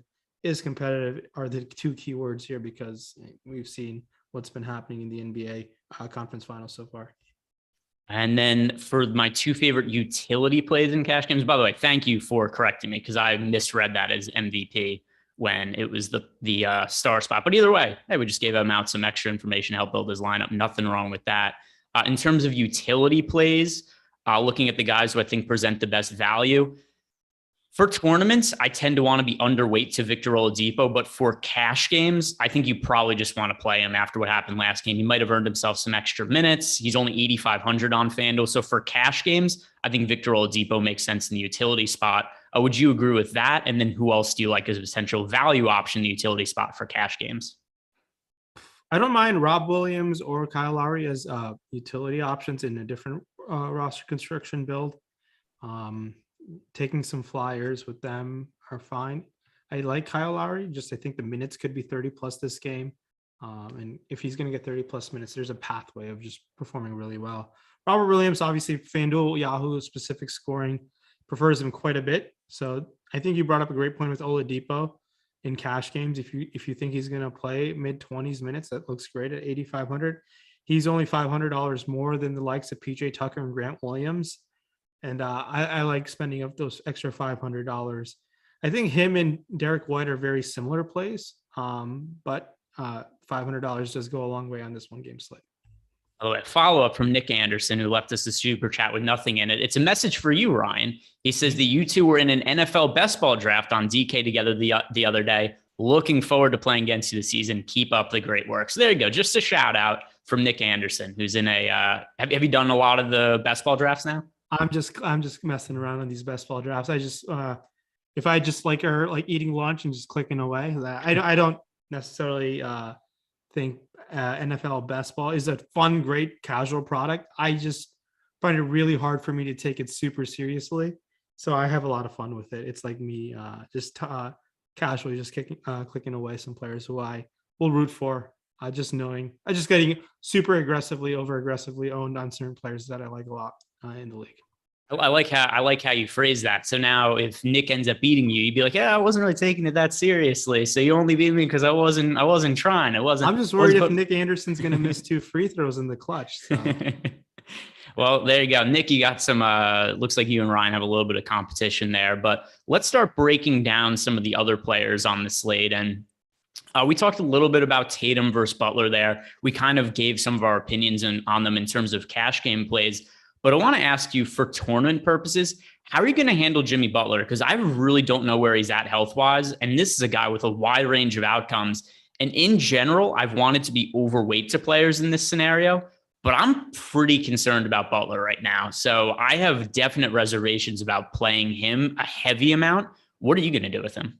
I think I'm going to disagree with you there. I'm just going to go with Jimmy Butler. I do think you have a great reason too, but on a 1-game slate, I know he's banged up a little bit. Like, I'd be more concerned to play Marcus Smart in one lineup than Jimmy Butler. I just think Jimmy Butler, when a guy's touching the court in the playoff game, he has the upside to be the highest scoring player by 20 plus points. We saw that in game 1 at home. I'm just going to have to compress the injury concern a little bit, because it's Jimmy Buckets. So it's you have a valid point. I'm just looking at the full-on optimistic way. This guy's ready to just go. They didn't play him because of the blowout, and they kind of had just mailed in the game. So that's just how I'm approaching it. But I have no issues with your concerns at all. I think they're very valid concerns, to say the least. By the way, Marvin, I see your super chat. I'm thinking through how I want to answer this. So I guess we could talk through this a little bit, Ryan. Marvin lets us super chat. He wants to know what cash game lineup he should play on DraftKings tonight. So we can't just tell you what cash game lineup to play, but I think we could give you some of the best cash game plays, and you could fill it in how you like. But we can't just be like, hey, here's the optimal cash lineup to go play over on DK today. But how should we address this? Let's try to give out some of the safest plays and some of the best plays we like for DraftKings cash, kind of like what we did with Michael McKinney for FanDuel. Does that make sense to you? For DraftKings cash, yeah, let's give that a shot. All right. So in terms of the captain option, I'm still most inclined to go with Jason Tatum when it comes to cash games. Like I said, with Jimmy Butler, same thing that applies to FanDuel, does the DraftKings as well. The upside is there with Jimmy Butler. I just don't feel great about the floor because the last 2 games have gone so poorly for him and just the production hasn't been there. So at least for cash game purposes, Tatum is going to be my preferred captain option. Is it the same for you, or would you rather go cheaper at captain and try to make it so you could have more of a balanced build? Yeah, producer, could you put up the player projections? I believe they're free tonight. So I think this will be a great reference point for not just us and the rest of the viewers. So player projections are free. One way to build the best cash game lineup is just jamming in the best projected guys. So, and Jason Tatum's definitely one of them. And he's going to go a long way to giving you that floor. And on a cash game build, you're just hoping to play the best players, and you're hoping for your opponents to have just play the guys who are less projected, and you're hoping to chip away over a long period of time. And Tatum captain, I believe, and with their projections, makes everything work in terms of a higher projected guy to go with. And if you don't want to go to Tatum, I'm completely fine playing Jaylen Brown in a cash game captain lineup on DraftKings as well, because I think I can do some extra things with that extra salary potentially. But it is Tatum for me if I were going to build one. But I like Jaylen Brown as well as a potential option. So one of those Boston studs makes a lot of sense. Yep. And by the way, in my highest projected lineup, it has Tatum at captain, and Jaylen Brown's one of the utility plays anyway. So I have no issue with both of them being in the lineup either way. And then same kind of sentiments I mentioned before. I think you should be playing Victor Oladipo in cash games. There's a chance that we just don't see the same kind of, there's actually near lock. We're not going to see the same kind of game we saw last time where he was just the entire motor of the Heat offense. But for cash games where there's a clear path to upside and he's going to be really popular, I would want to just play the chalk in cash games. So I think Victor Oladipo makes sense there. Would you also be behind Oladipo in cash games? And then is there a punt play you would go with for DK cash? I think firing off Dwayne Dedmon at 1K on a cash game setting is fine. I think he could play anywhere from 8 to 15 minutes. And Dedmon should be able to play out for 1K salary guy. Not many 1K guys in play like last night. So it's a completely different ball game in terms of salary construction. So those reasons alone have me interested in Dedmon tonight. So I like that as a 1K cheap flyer type of guy. Oh, there's a massive fight breaking out in the YouTube chat about what appears to be nothing. Whatever is going on here between Edgar and Kevin. They do not like each other in the YouTube chat. So lots of drama there. I'm paying attention to it. Why can't we all just be friends? Let's be friends. Let's get along. Super chat from Vince, 1979 Gator. Thanks for your insight, fellas. Highest floor today for LMI, last man in, Tucker or Vincent? I believe PJ Tucker has the higher floor after last game. You know, I thought there was a chance that Gabe Vincent would end up playing more minutes than Victor Oladipo. Who knows how the production would have gone in that game had Oladipo not totally gone nuclear. But just based on how well Oladipo played last game, I have to believe that they're going to probably prioritize him over Gabe Vincent. So I think Tucker is the higher floor between the two. Yeah, I think that's a solid option as well, because I'm just going to go with the guy who could potentially be on the court for 40 minutes. As gross of a play, as an option, PJ Tucker has been historically for us. I think we still should consider him a solid one-game play option because of the minutes he's playing. He gives you that floor, not floor necessarily. The floor can be like 5 fantasy points in 40 minutes, but I feel confident that he's going to be on the court for at least 30 minutes, barring foul trouble or injury. So that's why I think Tucker over Vincent. You need Vincent to get hot in those limited minutes, and certainly it can happen, but Tucker in any sort of cash game setting over Vincent. By the way, we have, it looks like a pretty firm sentiment on the poll up here. Is Bam Adebayo the third best center in the NBA? 82% no, 18% yes. So it looks like most people agree with me and believe that Bam Adebayo is the second best center in the NBA. So it's good to see that people are on board with Bam Adebayo there. Jordan, I have another now that question it's for Jordan to throw up there. What's the better single game showdown contest format, FanDuel or DraftKings? I like DraftKings. I know that you were saying before you like FanDuel. Yeah, I do like FanDuel a tad better because the reward of, I think, potentially winning a little bit more if you just get a little different with like if they're MVP or star, you can potentially win a little bit more. But there, I enjoy both. I just don't mind playing on FanDuel. I've probably won more on FanDuel than DraftKings over. Well, you had, if I'm not mistaken, wasn't your first six-figure hit on a FanDuel single game? No.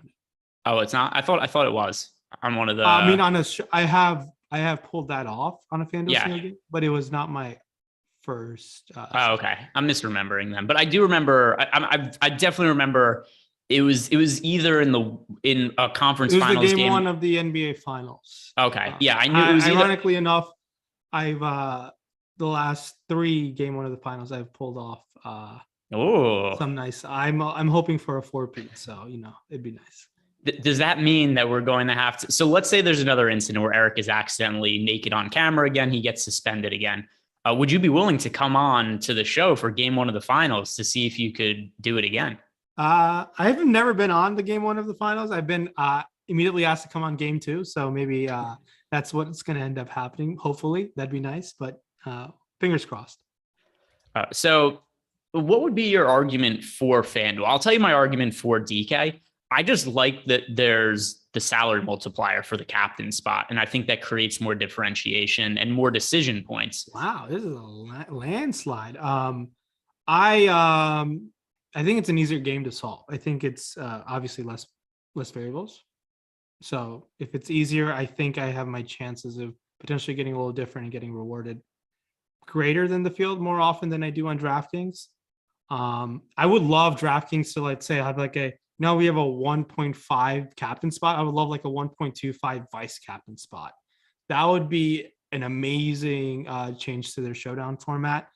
I would be all for that. I don't think they need to do it. These contests feel just fine. You can build a completely competent lineup on both sides, just walking down towards the subway. So it's a great contest for the casual player to play. But if you were to add that extra multiplier, it makes it a little difficult for the casual player, and it helps out the more serious player, in my opinion.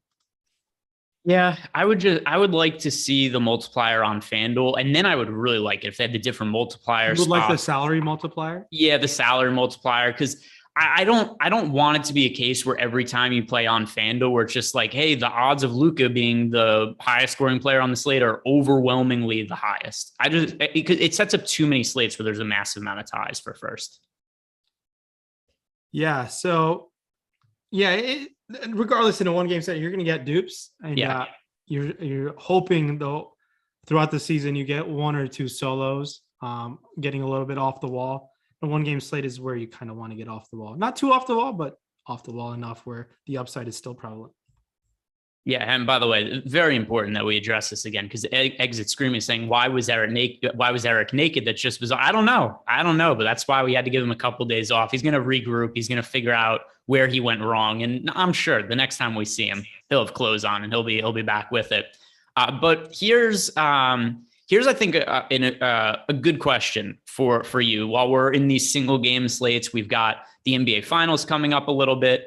And I want to ask you, because you did say that you prefer the FanDuel single game contest slightly over DraftKings. It's not like you said that you think it's a way better product, but I want to ask you, when you're playing large field single entry tournaments on FanDuel, what do you find to be the best way to differentiate your lineups? So if you do win, it's not tied with 1 million people. Yeah, I don't mind like sprinkling some flyers when I'm building a mass amount of lineups on like a Bam Adebayo at MVP or a Jaylen Brown. Jaylen Brown's going to be on at MVP, but taking some flyers on Robert Williams at MVP. I'll have a couple in there, but nothing egregious, but little things like that. I mean, Robert Williams can be the highest scoring player with steals and blocks, but if you were to play this game 150 times in terms of the lineups I'm building, I would look at it a game by game basis at times. And I'm like, yeah, Williams can get you that 6-7 stock game. I never recommend that if you're just building a handful of lineups. If you're building a mass portfolio of lineups, that's when you should be willing to take some extra risk on, because by the time can you build 150 good Jason Tatum lineups without less duplication, you probably can get away with just building 100, I think, in one game setting. So the rest 50, I like to toy around potentially of what's happening. That's my risk tolerance. I think it also risk tolerance should grow as your bankroll grows. And that's something that I wouldn't recommend if you have a tight bankroll. I would chip away. And then as your bankroll grows, then grow your risk tolerance. Those two things should kind of go hand in hand personally, but that's always open for discussion. All right. And then one more question for you. Do you also prefer the single game contest style on FanDuel for football as well?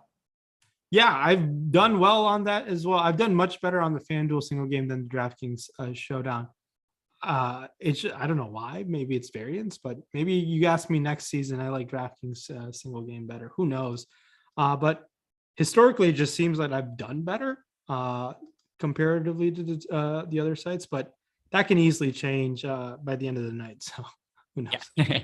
Yeah, always subject to change. And by the way, because we're getting a lot of questions about Eric now in the YouTube chat, David Porter saying Eric got arrested for indecent exposure. No, just a slap on the wrist and a slap on the behind. And we gave him a 2-day timeout. He'll be back tomorrow, but no jail time, no arrest, nothing like that. He's just in the doghouse. He's serving a short suspension. All right, let's get back to talking about today's slate. We've got a super chat from Jordan Lockhart. He's just saying, can we all just be friends? And it seems like there's been a little bit of a resolution between whoever was arguing in the YouTube chat, because I don't see it anymore. So with that in mind, it looks like we're past that. Super chat from Michael McKinney. Follow up here. He's asking Williams, White, or Tucker, last man in for utility. Williams, White, or Tucker. Do you Grant Williams or Robert Williams? The answer would be Robert Williams. If Robert Williams was the option, my guess it's going to be Grant Williams based on salary. Because Robert Williams is 64 on DraftKings. It's a FanDuel question, so I'm looking up the FanDuel salaries just to see. It would be Rob Williams, but I do think it's Grant Williams because they're all 8. Yeah. I'm gonna go with Tucker over Grant Williams. There is this obviously role players I've always thought play better at home than on the road. I don't know if there's data behind it. That is a myth that I follow. I want to see if there's data behind it. I do think there is some truth to that statement. So I'm going to go with PJ Tucker. Grant Williams, man, that boy thinks he is much better than he actually is. Even his coach is like, who do you think you are? Half the time in these huddles, he's like going into huddles and trying to coach up Tatum and Brown. I'm like, I don't know if I want to deal with that, but he's like their A1 cheerleader on their team, but he's going to get paid because he made 7 threes in a game 7. So. Yeah, I'm with you. I think Tucker's the answer there. I prefer Tucker to Williams as well. And I think we're probably correct in assuming it's Grant Williams just based on pricing. If it is Robert Williams, then I'll say the answer is pretty clearly Robert Williams, but assuming that's not the case, go with PJ Tucker there. So let's get back to talking about the next price tier of players. And, we've talked about Tatum, we've talked about Brown, we've talked about Butler. The next guy we have to talk about is Bam Adebayo, the second best center in the NBA, who it's been so hard to make heads or tails of his fantasy production on a game-to-game basis because it looked like he finally broke out of a slump when 2 games ago he scored 63.5 fantasy points. And everybody's like, all right, all is well and good with Bam Adebayo. He comes back, he's like 65% owned on the next slate, and it's another stinker. He puts up 18 fantasy points in 28 minutes. But here's the caveat to that. Everybody on the Heat sucked. The Heat starting lineup had almost as many personal fouls as points scored last game. It was something like 13 personal fouls to 18 points. The game was a disaster. They got their asses kicked. So if you're just looking at last game as a reason to fade Bam, well, everybody kind of sucked last game. Now, with that said, Bam has become more expensive on both DraftKings and FanDuel than he was prior. He's $13,000 now on FanDuel, and he was $12,500 a couple games ago. Bam Adebayo up to $8,800 in the utility spot on DK. He was $7,600 and $8,000 a couple of games ago. So what are you doing with Bam Adebayo, a guy who's clearly been difficult to nail down in the series? Do you know what BAM is short for? Bam Bam. Well, Bam Bam was his high school name. I think he probably got made fun of close. at Kentucky. Then he went just to Bam. But it's a joke that JaVale McGee in the Olympics call him Bamonte, but it's not. And then what I think is his it full- actually short for? his full name is like Idris Femi Adebayo, I believe. Oh, it is Idris Femi. All right, I would not have guessed that Bam is short for Idris Femi.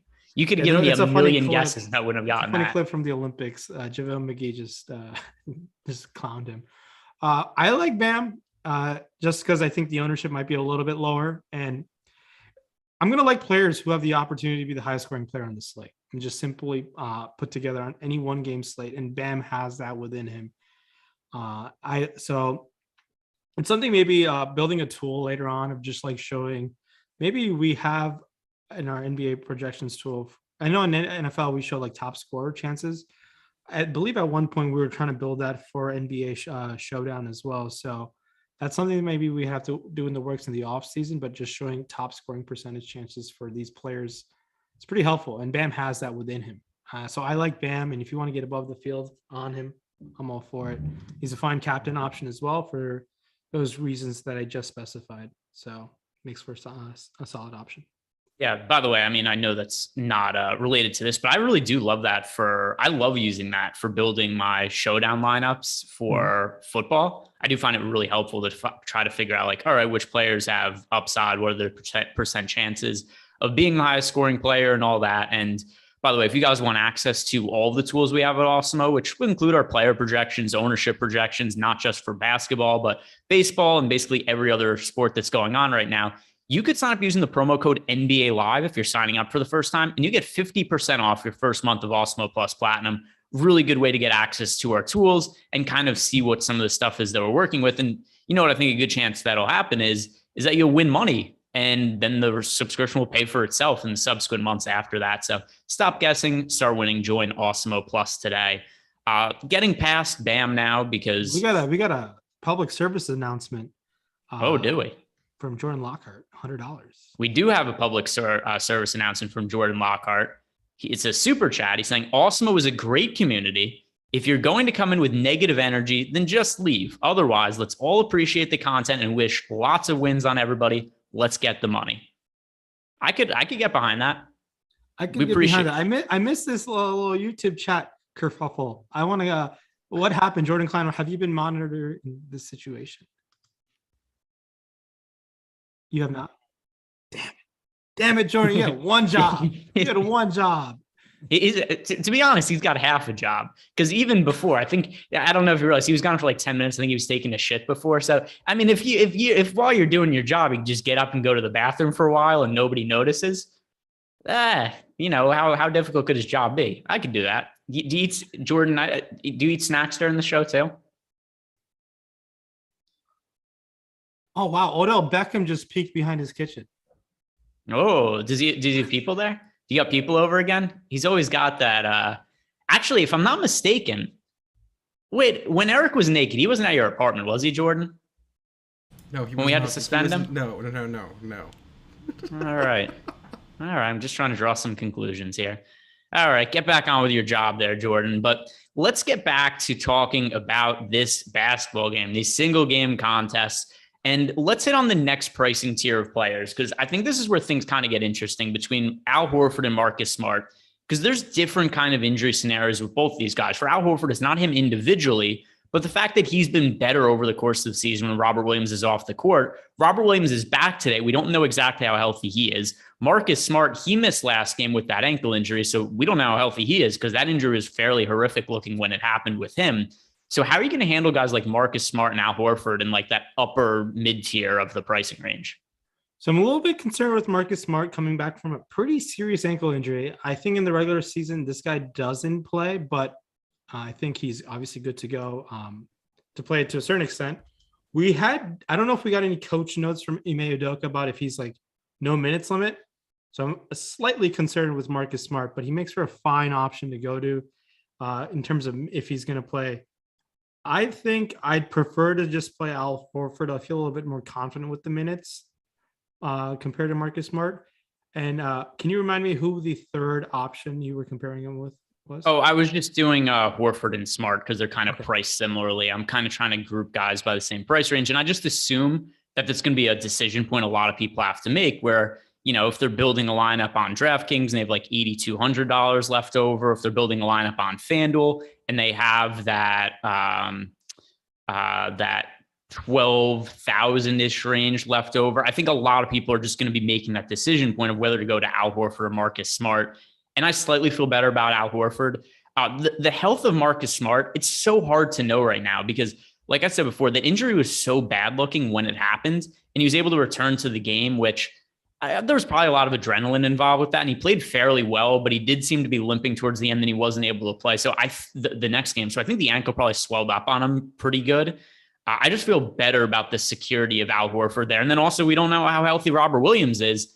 And that's something else where if he's only going to be able to play, 24 minutes or something like that, then that just means more upside for Al Horford, who's really played exceptionally well in the playoffs. So to an extent that doesn't make sense because, earlier in the day, I was doing a basketball show with Aton, and I think we all thought Al Horford was washed up like 3 years ago when he was on the Philadelphia 76ers. And now he's playing as well as he's ever played. So I do like getting behind Al Horford.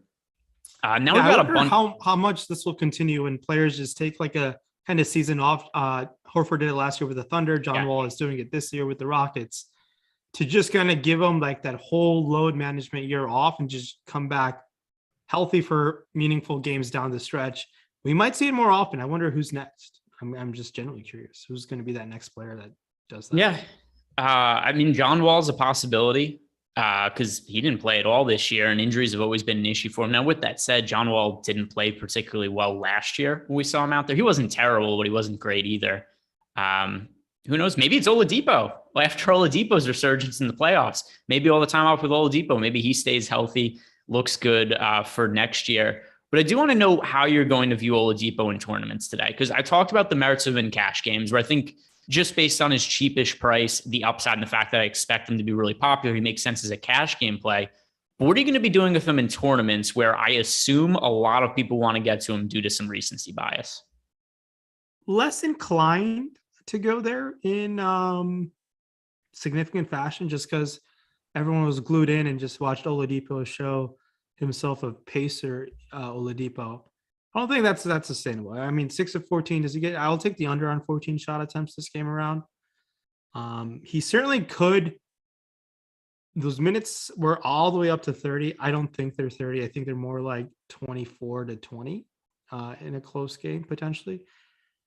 And a lot of those minutes, a lot of the damage was done without Butler on the bench. He was playing really well. He was the best player on the Heat last game. I don't think that repeats. But if you want to go to Oladipo just because you think the minutes are going to be 30, I wouldn't necessarily argue so. I just don't think the minutes are going to be 30 minutes today. I think we see more Lowry potentially crack 30 minutes today. I think Butler, if he's healthy, he should be good. Strus can definitely stay on the court and close the game as well, as he's done on games where Miami has done well. Throughout the Philadelphia series, there was times Strus was closing. So taking some chances there is how I'm looking at it, but things can definitely change based on Oladipo's good play defensively in game 3, and then offensively showed up in game 4. So maybe we get both to show up in game 5.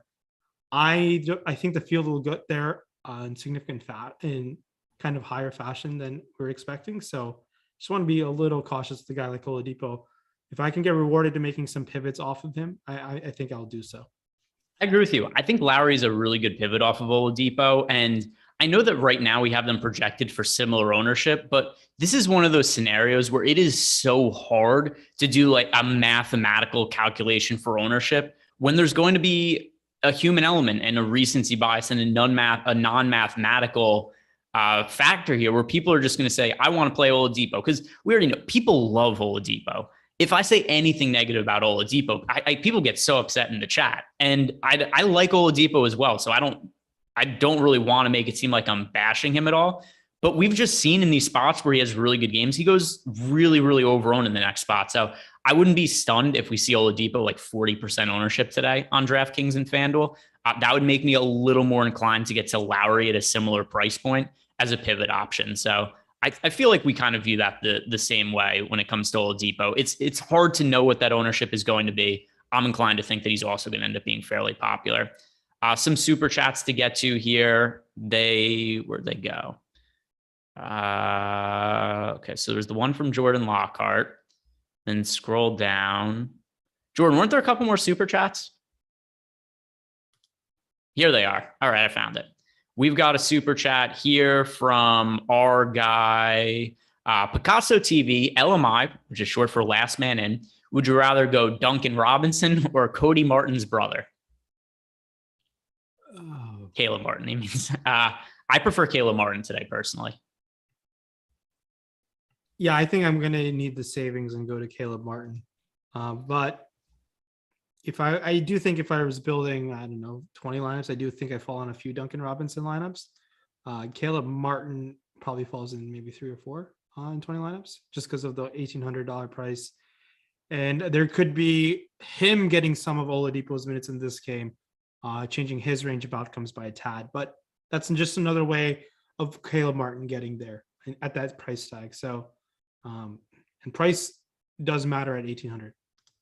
Yeah, and one thing of note is Duncan Robinson, even though he's been kind of a garbage time hero in a couple games this series, he also checked in earlier in the game, was a part of the regular rotation.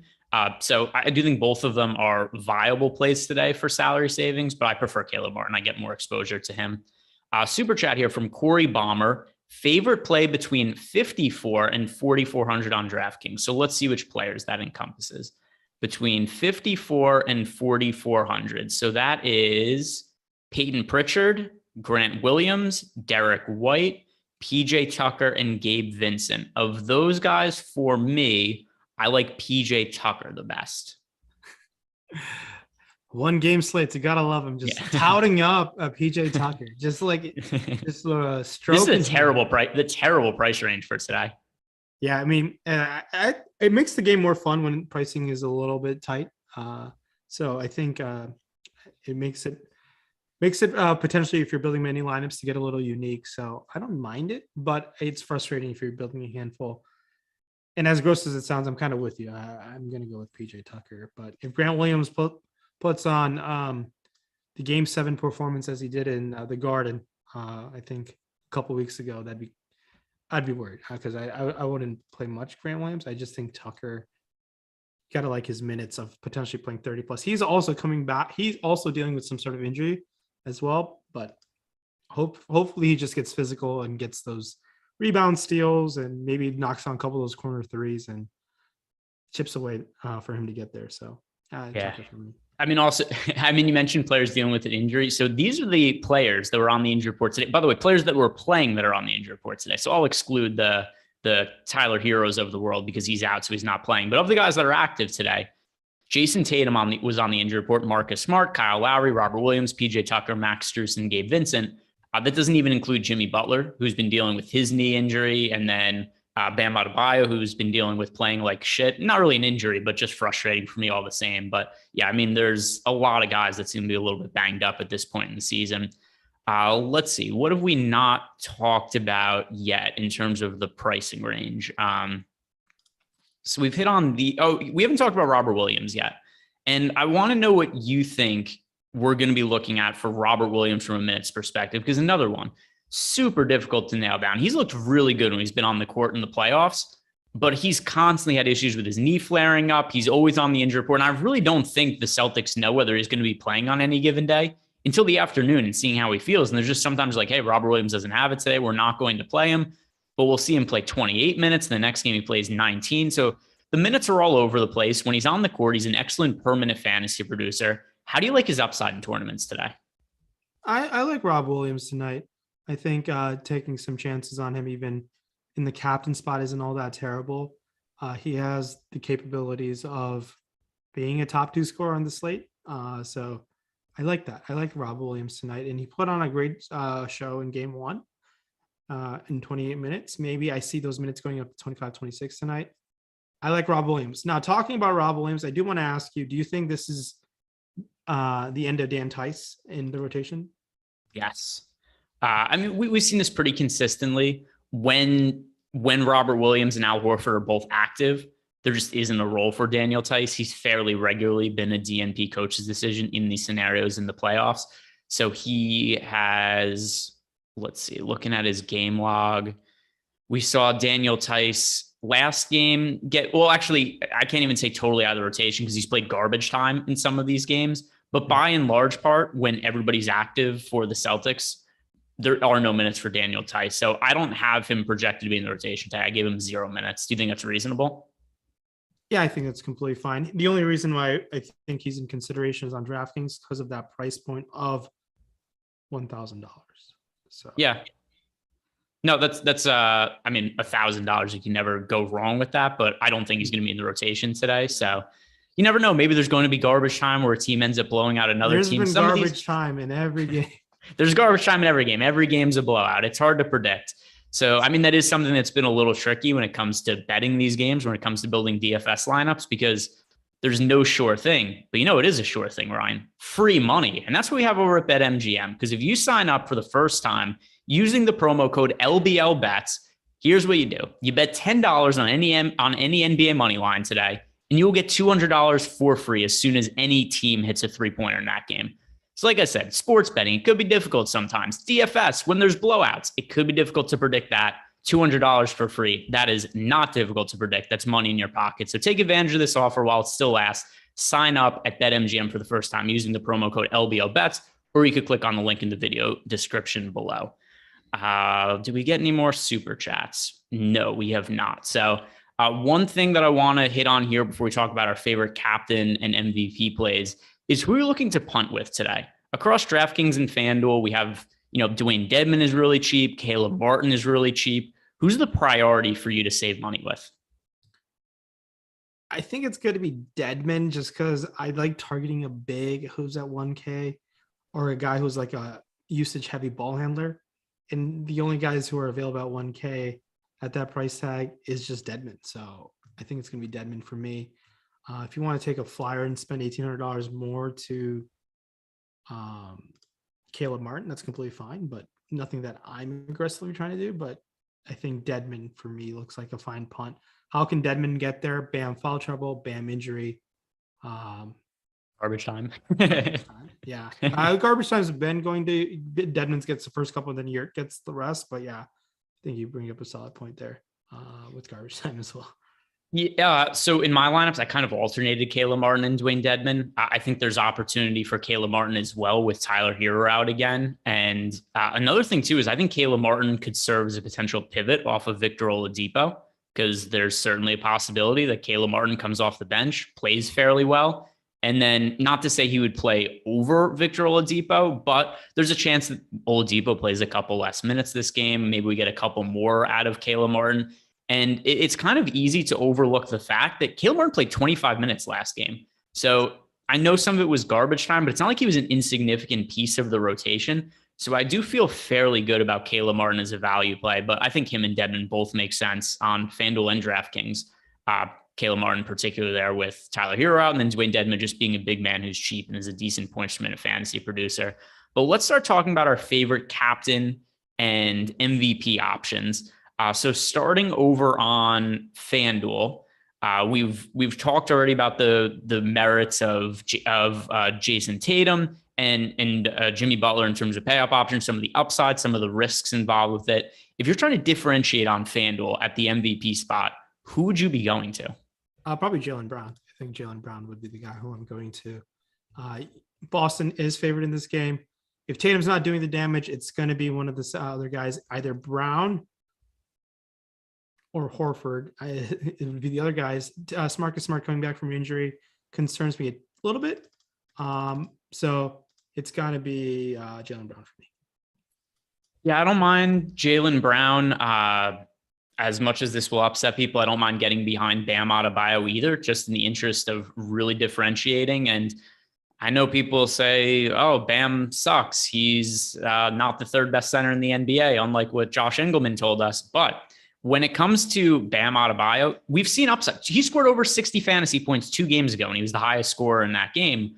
I don't think it's crazy to play Adebayo in the MVP spot, and he's ultimately going to come out with low ownership. And I think it's not that he's the most likely player in the game to be the highest scoring option, but I think he's probably more likely to be the highest scorer than what his ownership is going to be. So I don't mind getting to Bam Adebayo as a contrarian play there.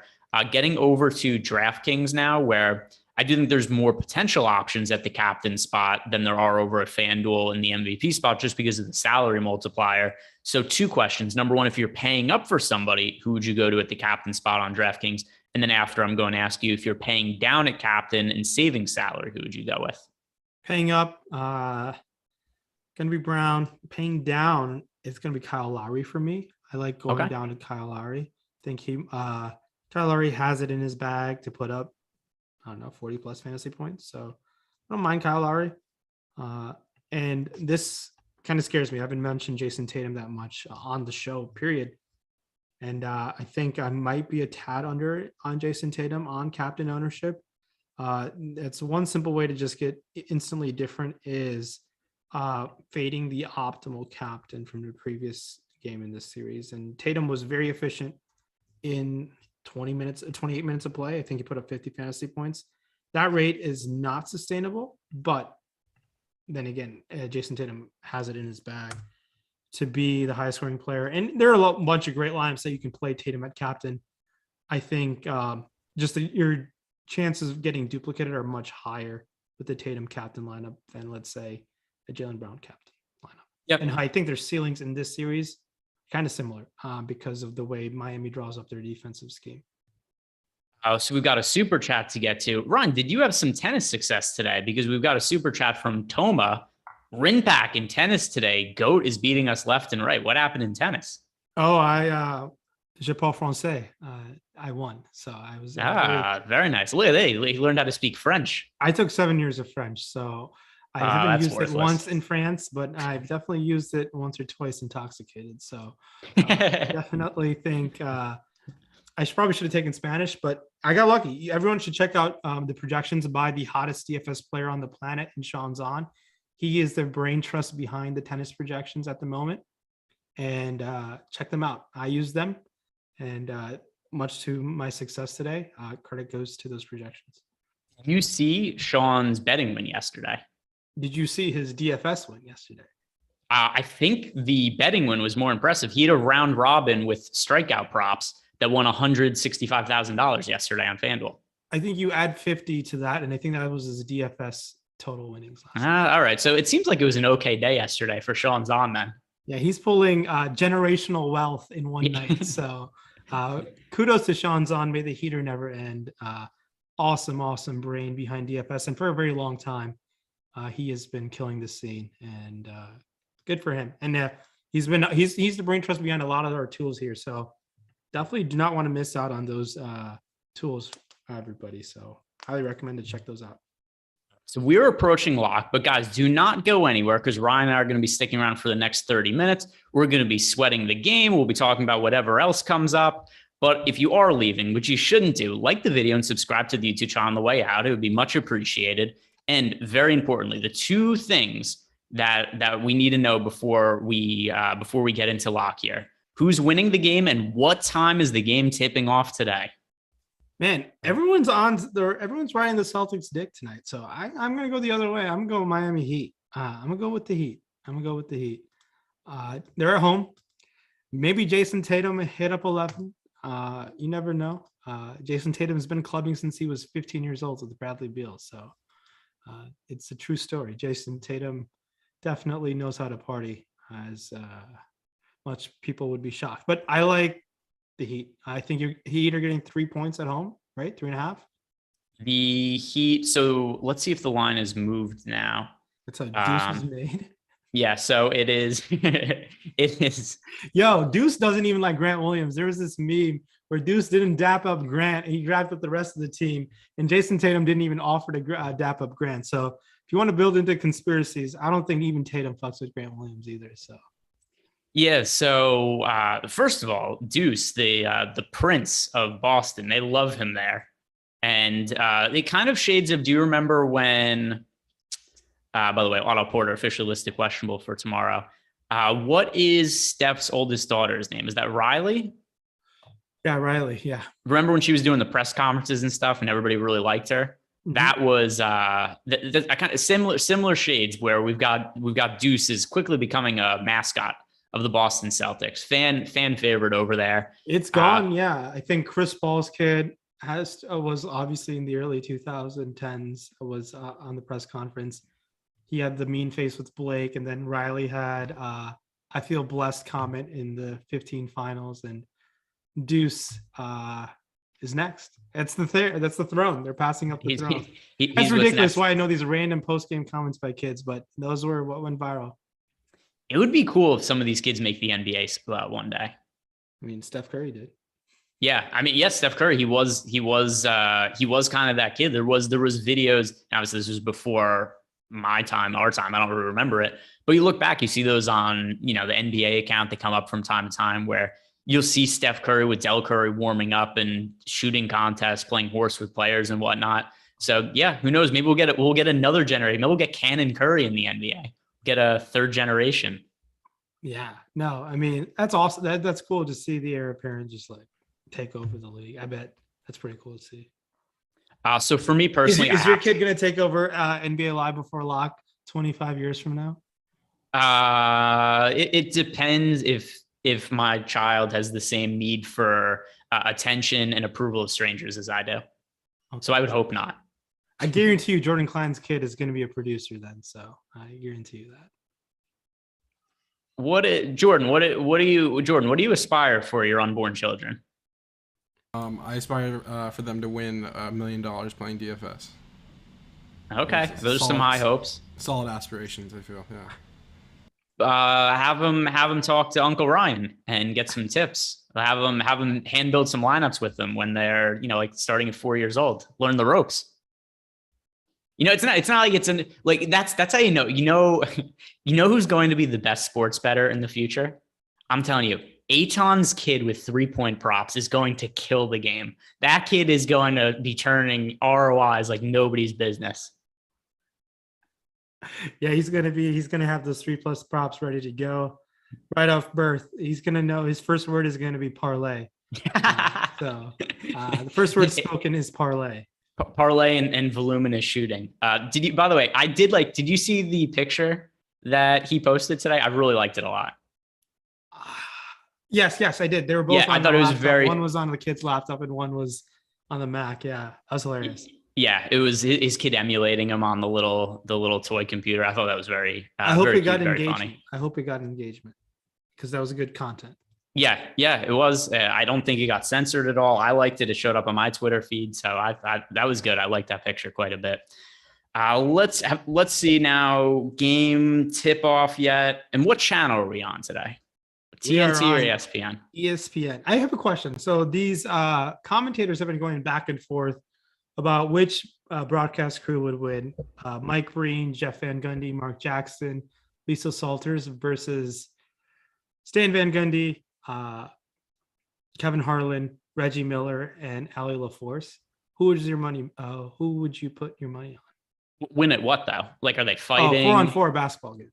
All right. So, I mean, I have to go with. I mean, what's Jeff Van Gundy? 5'2". He played. I think he played D1 basketball.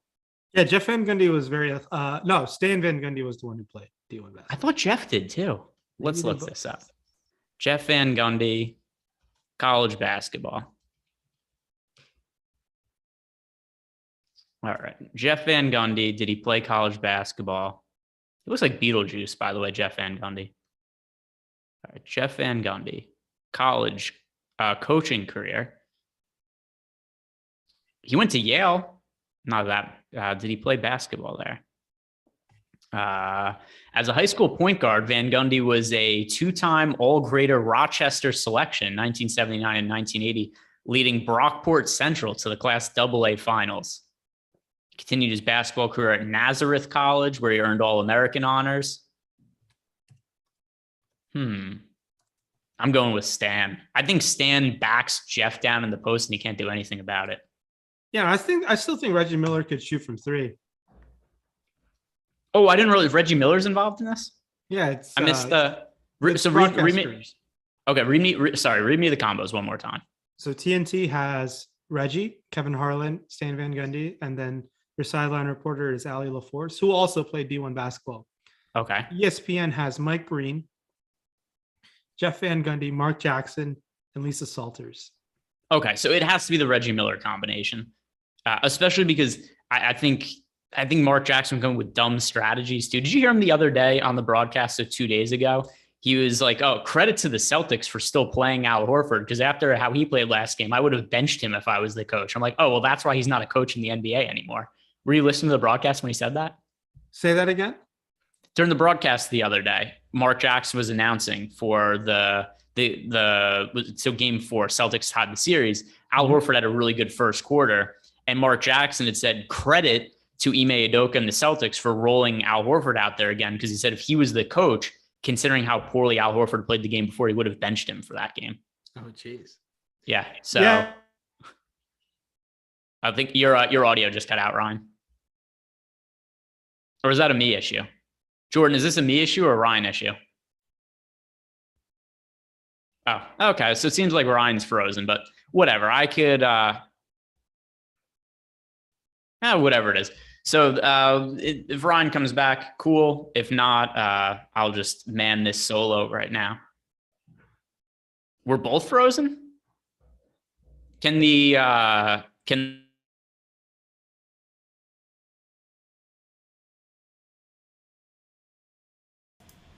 One second, everybody.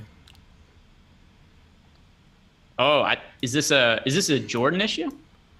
Yeah, I don't know what happened. No, this is a Zoom thing. Hold on 1 second. I think Zoom just wiped out. Yeah. Oh, that could be. They can hear you, but I'm gonna. Oh, they could hear us? Yeah, 1 second. Well, if we don't come back, guys, like the video and subscribe to the YouTube channel on the way out.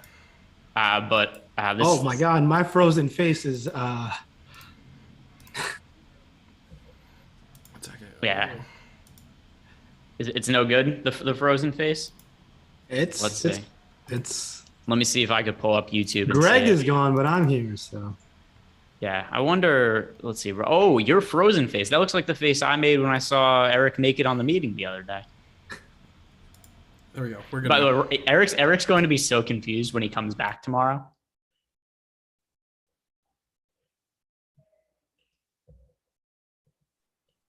So are we? You guys are good now. You're on screen. Are we on screen? Hello, everybody. Welcome to the NBA Live Before Lock show. Today we are sponsored by Oddshopper. And thank you guys very much for joining. I'm here with Rayen at Rinpack on Twitter. And this is the start of the show. Totally new. We have not been on the air at all. Are we good now? We're totally good? Totally good. All right, cool. Hey, we're back. I knew right away because I see it says you're back with the wrong you're used. So there we go. We're back in the mix. We are back. As the game is not tipped off. It is an ESPN game. They do notoriously usually tip off a little bit later. Ryan, what time is the game starting tonight? Damn, it's already 9 minutes past tip. We haven't tipped off yet. We got to tip off within the next 3. Give me 8:43 and 30 seconds. Ooh, all right. That was very, very specific. I'm going to go with 8:47. I think we're getting a really late one today. Bruh, really that's late. So late. Very late. By the way, what is your answer to the announcers 4v4 game? Yeah, I'm going with Reggie Miller and Stan Van Gundy on the other side of things. I do think it'd be a distraction when you're just shooting and Mike Breen just goes bang out of nowhere, and that might get to your head. But I think that'd be fun to see if they actually would do that. But obviously, it's a fun talking point on these garbage time games that they have built up. Did Mike Breen play basketball back in the day? I don't know. Let's see. What is Mike Breen? I went out to dinner with Mike Breen once. Damn. Did he say bang for you? No, he did not. Because I did a one episode pilot for the New York Knicks where I did an alternate broadcast, which we did. It was kind of like a red zone version for NBA, where we were watching the Knicks game, but also going around the NBA to check out scores and going to key moments and kind of doing like some play-by-play for it and talking about all the games from a fantasy perspective, who's doing well for fantasy, any injury updates. But before we did a producers meeting. And since it was an alternate an alternate broadcast, and we met with the producers, but it was me, Julian Edlow, who works at DraftKings. I did the broadcast with him, and then it was Mike Breen and Clyde Frazier, who was super cool and about as interesting as you would expect. So here's something that I learned from Walt Frazier. He does not eat on game days at all. When he played, he didn't eat, and when he announces, he doesn't eat either for the entire day. He fasts. No wonder he can fit into those fancy ass suits. Yeah.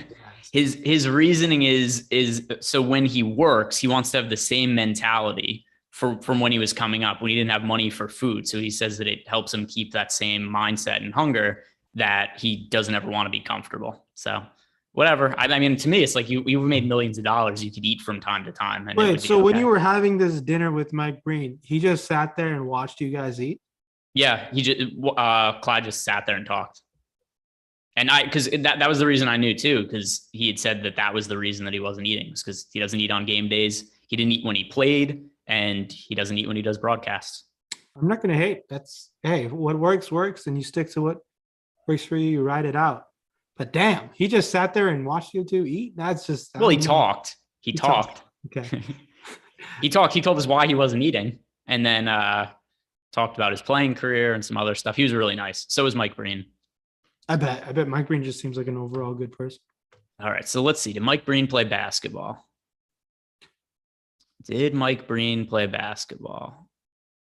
Not that Wikipedia is the end all be all, but it only has accomplishments of his announcing career. So I don't see anything about him playing basketball in the past, but that aside, I got to go with the Reggie Miller.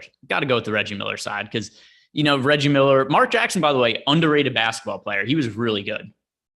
Yeah, a little before my time, but yeah, my dad said he was really good when he used to play as well. I think he has that legendary basketball card, right? The brothers sitting behind who committed the murder. He has a legendary basketball card with the two brothers that killed their parents, and they were sitting courtside. What? I don't know anything about this.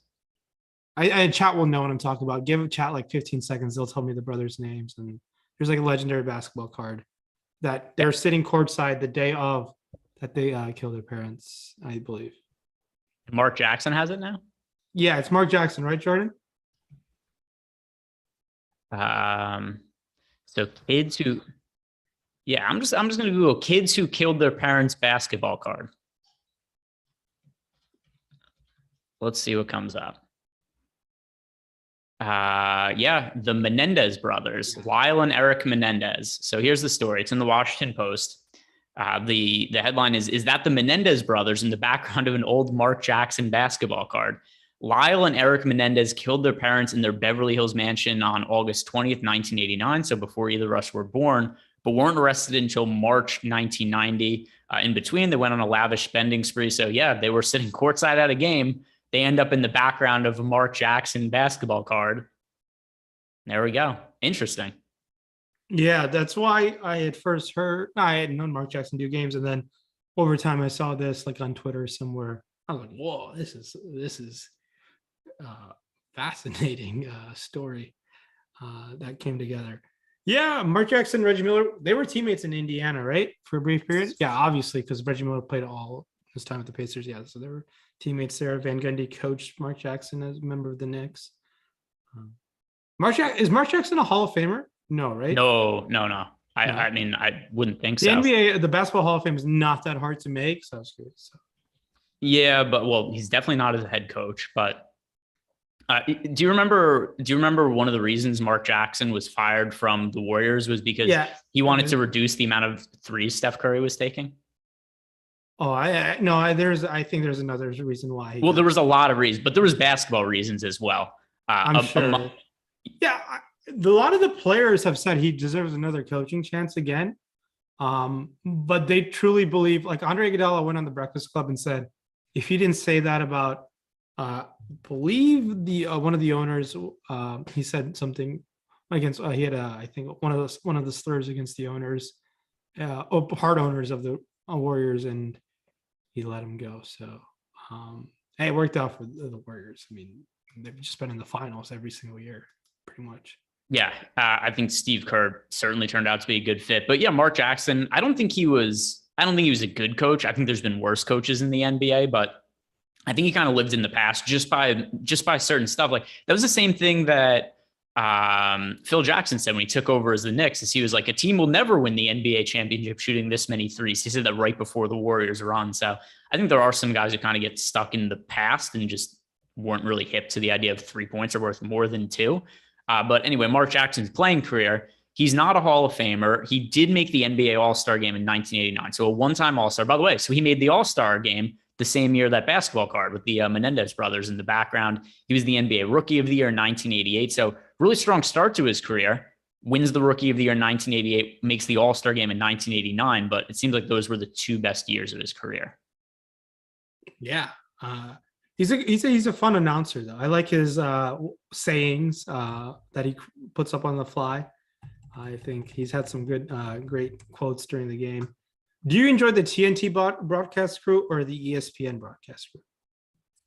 Well, TNT, because we get the halftime show with Chuck. Okay, that's fair. If you want to call them that, that's fine. I do think we might see. We'll see how much longer this trio lasts, but I do think JJ Redick's going to get more primetime coverage down the stretch. I think he's the next guy up. I like what ESPN is starting to do with some of their coverage, where I think there's some guys, especially that are playing in the league now, or guys that are kind of starting to come up that could be really good analysts, JJ Redick being one of them. I think Richard Jefferson does a really good job. I like Richard Jefferson a lot on broadcast. The other one too, he's probably going to end up being, I think, a TNT guy because of his relationship. I love Draymond Green on broadcast as well. He's already signed a contract with TNT. Yeah. Oh, has he? Yeah, so he signed a contract with TNT. He's going to be working with them. I do think it wouldn't shock me if Chuck's retirement and Draymond Green's retirement line up from there. I know Charles Barkley has 2 more years on his contract because he turns 60 at that moment. Is it 60? I forget if he thinks he says he wants to stop doing the inside the NBA at the age of 60. Draymond Green is only 32, so I don't know if Draymond Green's going to retire at 34, but it's certainly a possibility. Yeah, I mean, I like Barkley a lot. I know there's some people who want more serious NBA analysis, but I mean, I think Barkley is so funny. I think it's great. They've been doing it so well for so long. It's going to be sad when it's done. I mean, I don't watch regular cable television outside of sports and inside the NBA really. I'm on the same boat as you. I watch baseball, basketball. I mean, like while I'm doing shows, I always have usually baseball games playing in the background or MMA, whatever it is that's going on. So it's mostly sports for me as well.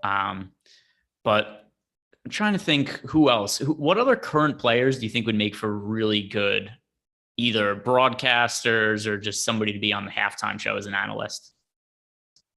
Joel Embiid would be pretty entertaining. I do think he's very outspoken. I like when these guys are outspoken and willing to call other people out. I do think people need to be called out more often than not. So I'm all about just being blunt and transparent at times. And Joel Embiid brings that to the table. So I think the process on television would be pretty awesome to see. Yeah. Did you watch his podcast that he did with JJ Redick? Yeah. I watched the JJ Redick podcast, not religiously, but I do watch. I'll try to watch if they're interviewing some guy who I'm very interested in finding about more. And Embiid's been on there 2 or 3 times, and he does go into great detail with him. So I think it's pretty awesome. Yeah, I think Joel Embiid, number one, I think he's not that this would be surprising to anybody, obviously super knowledgeable when it comes to basketball. I think a lot of guys that are really high-end defensive players end up being really knowledgeable about the X's and O's of basketball. Another reason that I think Draymond is a really good analyst. And then also Joel Embiid's hilarious. He is so funny, especially on social media. So yeah, I think that would be really cool if he ever got that gig. I know they've had Wade doing it a little more lately. I don't really love Wade on it. I just don't think he's that much of a personality. I really think Dwayne Wade had one of the most overrated basketball careers.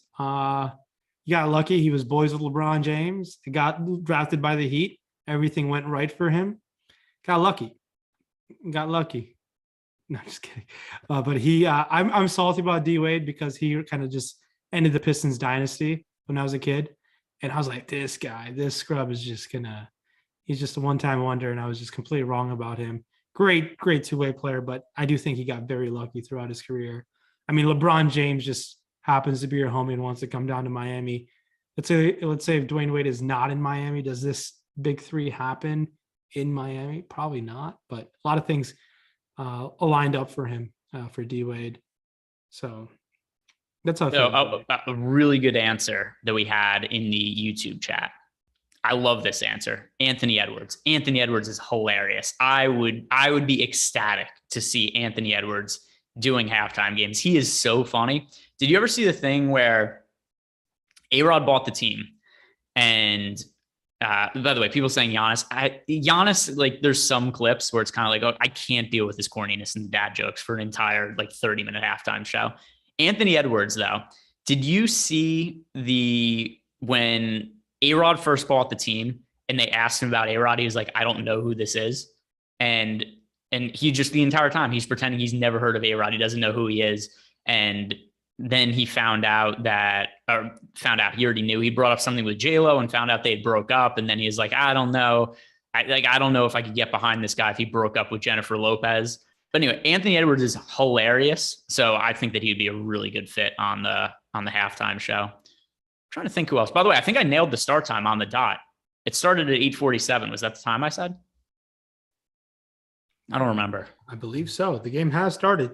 Producer Jordan Klein saying Jason Tatum shoulder is bothering him. Well, really low scoring to start. So we are 4 minutes into the game and the score is 4-2. Robert Williams has all of the Celtics points for the Heat. Jimmy Butler has the only bucket. Bam Adebayo off to his customary zeros across the board start in the first 4 minutes. But yeah, very little happening in this game. Really low scoring. So usually I like to sit here and we try to tilt what's going on in the start, but there's nothing to react to. We're a third of the way through the first quarter and the score is 4-2. The only thing I could say is if you played the 2-game slate right now, you probably feel better if you loaded up on tomorrow's game than today's game. Seems like Marcus Smart has 2 fouls. So that's something to keep an eye on. And who gets those minutes will be key to this slate down the stretch. Robert Williams off to a strong start, leading the way in scoring on FanDuel. So that's a solid. I took some flyers with him at the MVP spot, so wouldn't mind him getting there in a weird fashion. His MVP ownership was sub 1%. So another reason why, going back to what I said about why I like the FanDuel single game contest a tad better, is because you get some, not incorrect by any means, but you can make some you can take some chances and get rewarded massively, in my opinion. Fun. Obviously, I want to say friend of the show, Brick75, had a great podcast earlier today on Lulz. And he wants to stir up more DFS beefs. I think that'd be fantastic. More players calling out players. I'd be all for that. I'd love to I'd love that. I mean, like, you know how the rapper beefs, like even the rapper beefs are all staged, in my opinion.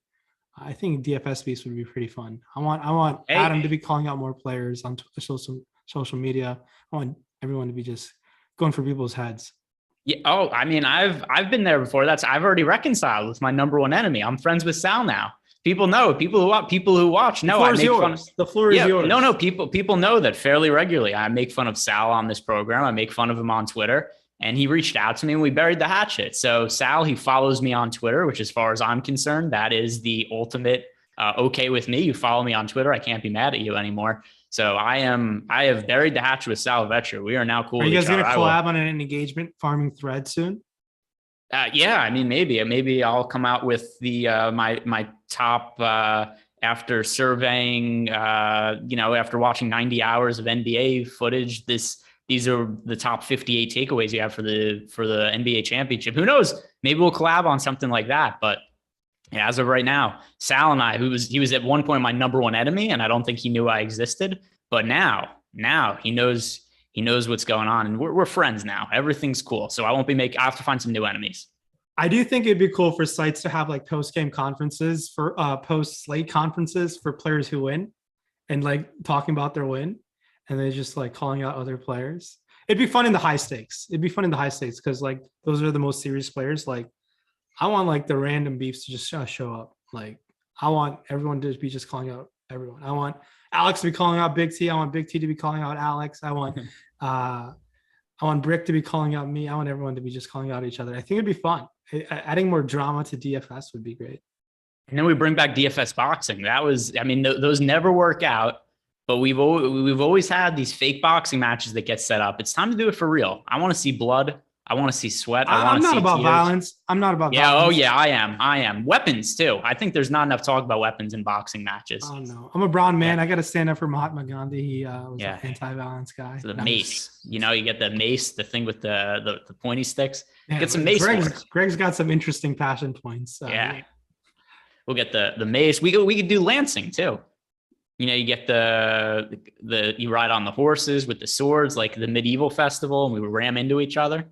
It's a good way to settle our differences. I agree. Yeah, no, DFS beefs would be cool. I wish like it was more, I don't know, people would call each other out more, but then again, people don't have time to call out people. I do. I've got all day to argue with people on Twitter. Actually, you know who I'm in a beef with right now is Boston Sports Radio, 958. Oh my God. You get in beefs with like fan bases, now but city radio stations.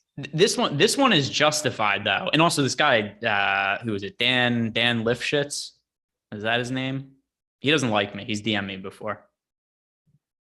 But he's going on but also they're going on the radio show. They do a sports betting show and they're telling everybody that they've inside info that there's this COVID outbreak on the Heat. And they're telling everybody to go bet Boston because everybody on the Heat is about to get rolled out.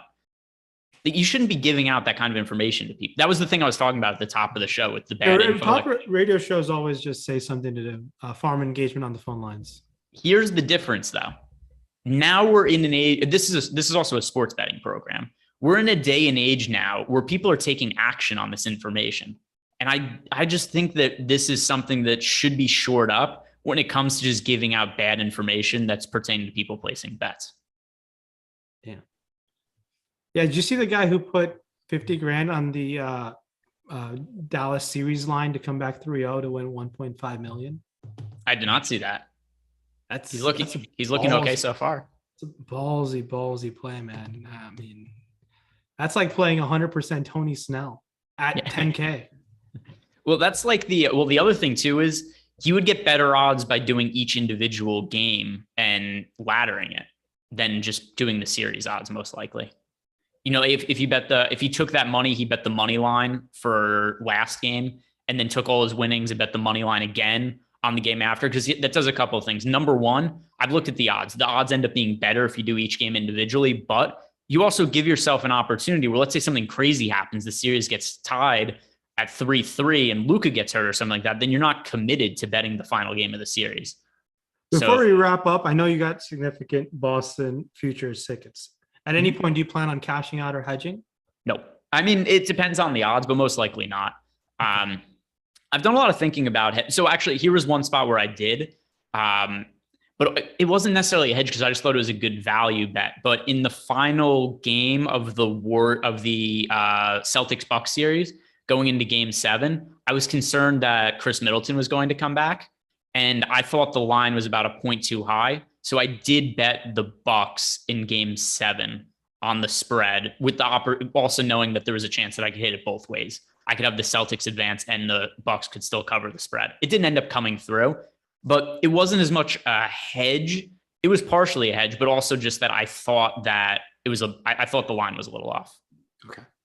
But no, I don't plan on hedging going forward. I think if there's good value, there's reason to hedge. But I also have started to think a lot more about this also because, do you know Rufus Peabody? I do. He has the same initials as me. Yeah. Okay. that's all the reason to know him. So I'll finish by talking about this. I tweeted this out or retweeted. He was on a radio show the other day and talked about, do you know about his Mito Pereira bet? Yes. I saw that. And I do think Billy Forsaken had a Mito Pereira bet as well. Yes. So Rufus had bet $500 to win $150,000 on Mito Pereira to win the PGA Championship. Now, obviously, the bet did not end up winning, but he was talking about the concepts of hedging when he was on a radio show the other day. And basically what he had said was you shouldn't hedge unless, well, a couple of reasons to hedge. Number one is it has to be a plus EV bet. And then number two, you only want to hedge in a scenario where, let's say you've bet money that's over your head. If you have the opportunity to make life-changing money or something, and I'm paraphrasing, I don't remember his exact words. I retweeted this, so you guys want to check out my Twitter feed and find it. I thought it was really good information. If you have the opportunity to make money that's going to significantly change your life, or you bet more money than you feel comfortable with, then you could hedge the other side to lock in a profit. So if I was in the situation where I had the chance to win $150,000 on Mito Pereira, I probably would have hedged for me personally in that situation. Because like for me, $150,000 would be more significant than it would be for Rufus. But I have $10,000 to win on the Celtics. And like for me, that's not enough money where I would just hedge to take a profit. So it depends. It depends what the payouts are, and I guess where you're at in life with your bankroll. I don't know what the number is for me. $150,000, I probably would hedge. 10,000, no, though. Yeah, no, it comes down to what ends up happening. So it's a tough say. It's what your mind is processing at the times. There's a big psychological aspect of it as well. Do you have everything drawn up mathematically? Do you base it on gut instinct? There's so many ways, and it's so hard to balance that in the moment, right? I've not been in position to do something like that. It would be fun to have that option, but I'm rooting for you. Good luck. I also think, and sorry, one more thing. I know Jordan's got other stuff to do. I could see him starting to fall asleep. But so one other thing also is I think it's really hard to hedge golf also because there's so many people that have a chance to win. There's not even like one guy to bet on towards the end. You know, I could be in a situation in the Celtics Warriors series where, you know, maybe we get into a game 6 scenario. The Celtics are up 3-2 in the series, and maybe they're 2.5 point favorites. And I think the Warriors should actually be favored in that game. Maybe then I would hedge, but I'm probably just going to ride the tickets out. Whatever happens, happens. If it wins, it wins. If not, I feel like I had a good EV bet that's going to win overtime more often than not. And I'm totally comfortable with that. Hey, it's all fun and games, right? And it is just like this show. Ryan, thank you very much for filling in for Eric. Eric is going to be back, I believe, tomorrow. He's freed from his suspension. So we'll talk with Eric. Don't worry, he'll be wearing clothes again tomorrow. Other than that, guys, thank you very much for sticking around. If you haven't done it already, like the video, subscribe to the YouTube channel. Good luck with the rest of the game.